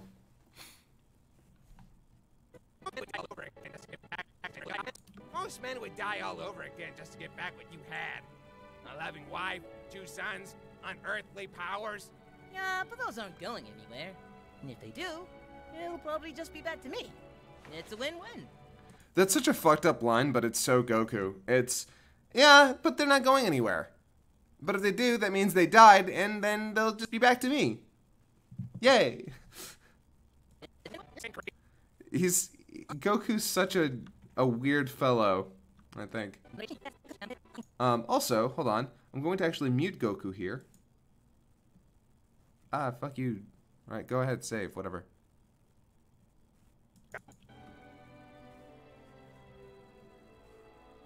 Make sure to tell future me she raised you right.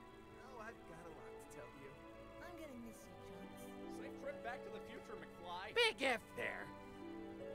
So I'm not sure if you hear. The line here is. Make sure to tell future me she raised you right. Oh, I've got a lot to tell you. I'm gonna miss you, Trunks. Safe trip back to the future, McFly. Have a safe trip back to the... So yeah, those are the lines that play in the scene, but they will replay during the actual epilogue that we will be putting out. Like when the epilogue proper hits, this will be like the opening scene, so you'll get all this dialogue as it's supposed to be delivered.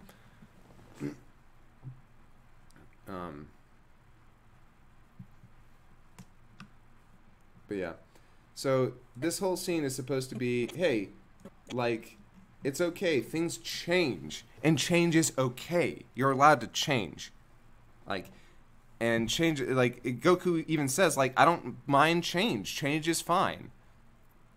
And I think that was kind of our way of saying things are going to change. And even though this isn't the end of DBZA, it's going to be very different from here on out. It's going to be shorter. It's going to be different. It's going to be, we're not going to be as serious as often. It's going to be very different, and that's cool.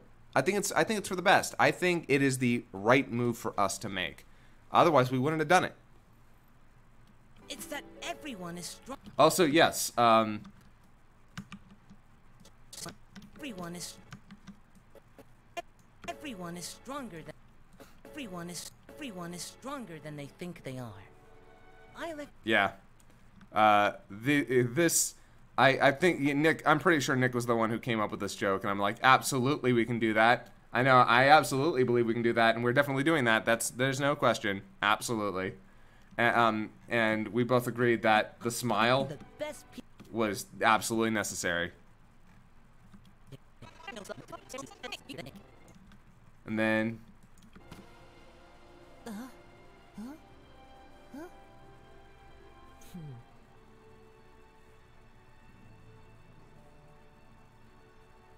What? That what wasn't originally there.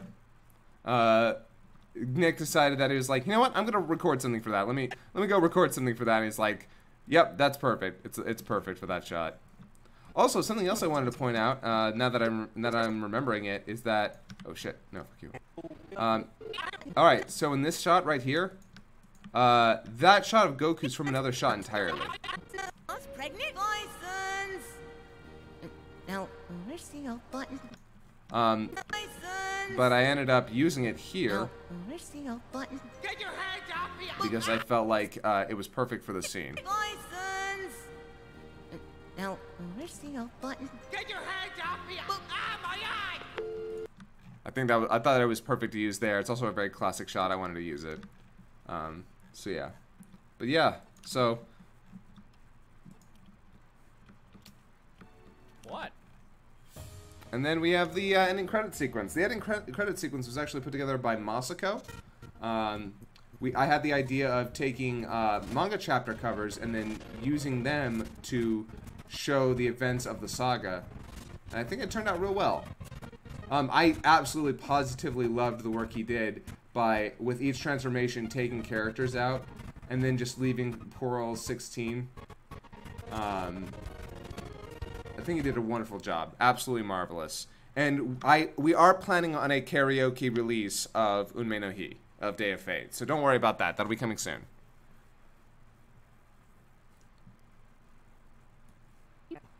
And then the final scene. A scene that had been planned for years. For absolute years. Nick and Kurt wanted this scene so badly. And I thought it was really funny, so I wanted it too. But I knew that this was a scene that they really were pushing for, and I'm glad we were able to make it happen. Almost entirely because of Stefan. Yeah, so this part of the scene is easy, although I had to slow down this actual scene to 10% and set the interpolation to optical flow, so it moves slowly.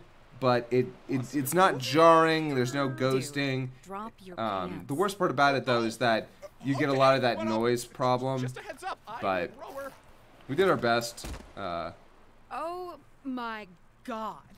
What? Get on the bed. Yes, ma'am.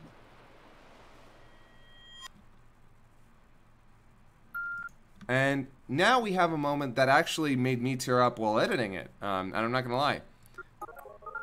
So, I'd like to talk about Android 16 for a second. Android 16 is a very important character to us. Writing him was very difficult because we wanted to write a character who had trouble communicating outwardly. We wanted to write this character who was simple but not stupid. There's a lot that went into this character. And bringing his humanity out over time meant a lot to us. He was the character that took 17 and 18 and grounded them and made them a family. He meant a lot to us, and I think especially to Nick. And writing him was a pleasure. It's weird to think that this character, out of all characters, would be the one I like we would be most connected to. But I do know that by the end of it, I loved him. I've noticed that some autistic people have paid attention to the fact that, I've noticed that he has autistic tendencies, and I'm not going to say that wasn't intentional. I'm also not going to say that it was meant as an insult, and when writing for a character like that, that's kind of difficult. Much like Drax the Destroyer from Guardians of the Galaxy, I can definitely say that there are qualities there about him that do take inspiration from that. From the people that we've known in our lives, friends and family members that we love and are close to. So for writing for that character, it was very difficult. But it was also incredibly rewarding because I love Android 17. I love everything about him. He's funny. He's sweet. He wants the best. He has his hobbies, and you just want. I wanted him to have something good. I wanted him to be happy at the end. And I know that sounds so dumb that I wanted this guy to be happy. That's so silly, but I just felt like he needed his happy ending.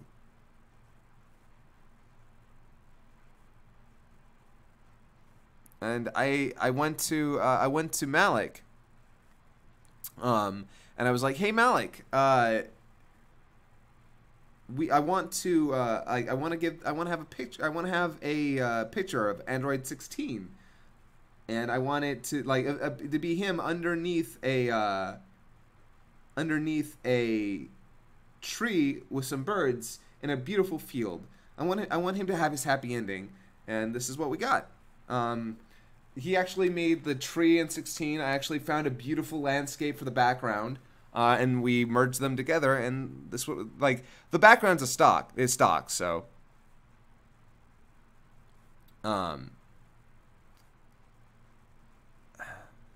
Yeah, we decided that he deserved his happy ending. He deserved to go to heaven.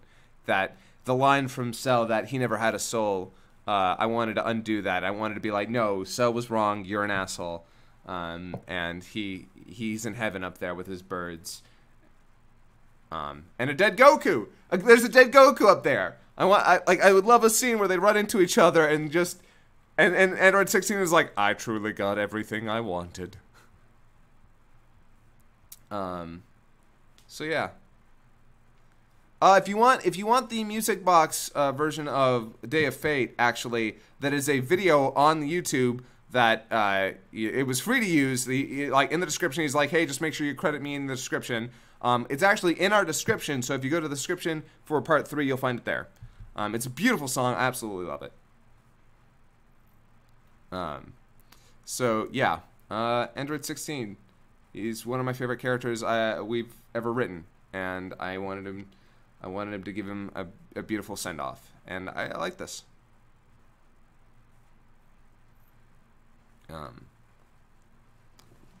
Why didn't Shenron revive him? Because people can choose whether or not they want to come back to life. It's implied that people can choose, and Android 16 decided that he'd rather stay dead. That's all there is to it.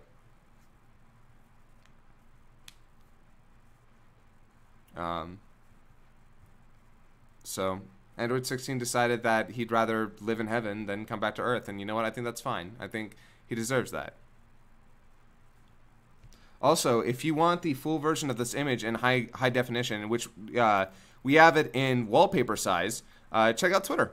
Check out the Team 4-Star Twitter. I put up a bunch of wallpapers today. They're really pretty. You should definitely check them out.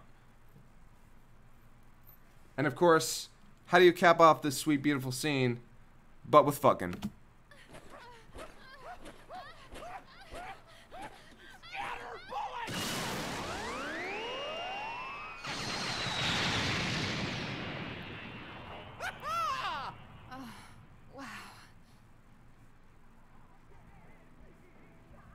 Do do do do do do do do do do do do do. So yeah, that's it. So the editing for this scene, by the way, was actually done by Stefan Krosex, and there's a lot that goes into it. He basically kind of reanimated a lot of it. He made this starscape, you know, edited this, edited the water, completely animated the scatter bullet, which was beautiful, just beautifully done. And it blows up the Krillin count.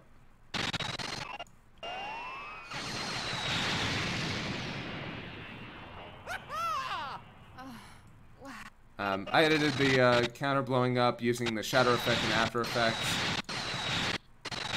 Made sure to add some light to it as the scatter bullet came in. I spent a good like hour and a half trying to make sure it looked as good as it possibly could.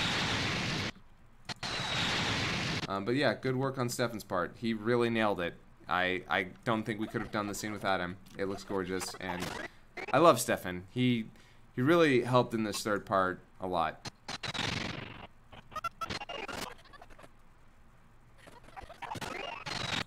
So yeah, that's it. That's the full breakdown for episode 60. Man, this went a whole 3 hours. I thought it might. I was actually thinking it might. I think I'm about to wrap up, though, because I think it's about time I hit that old dusty trail, as they say.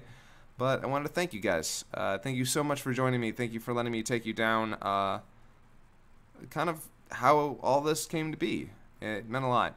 You guys are wonderful, and we're really lucky to have fans like you.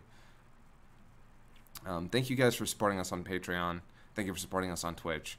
Thank you for just being great fans, and thanks for listening to me as I talked about something very serious to me, something very close to my heart.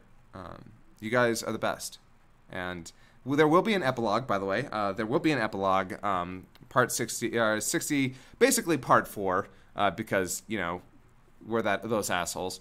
Don't know when it'll be exactly, but I know that I'm basically writing the whole thing by myself right now. I'm gonna talk to Nick and Kurt, and they're going to touch everything up, but it's a very personal thing, so I'm like, hey guys, can I please just write this one? And they're letting me, and that's really nice of them, because I'm not the funniest guy. I'm not the funniest guy on the team.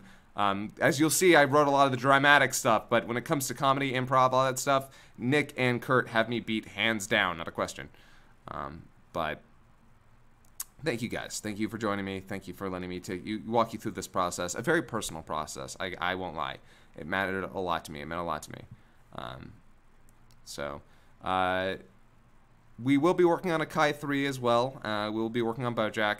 And when we have more information about what we're doing with Season 4, I promise you guys we'll try and update you as soon as we feel comfortable. We just don't want to make any promises or suggest anything that we can't absolutely follow through on. So thank you again. Thank you again. You guys are the best. And I'll see you later. Thank you so much. Have a good night.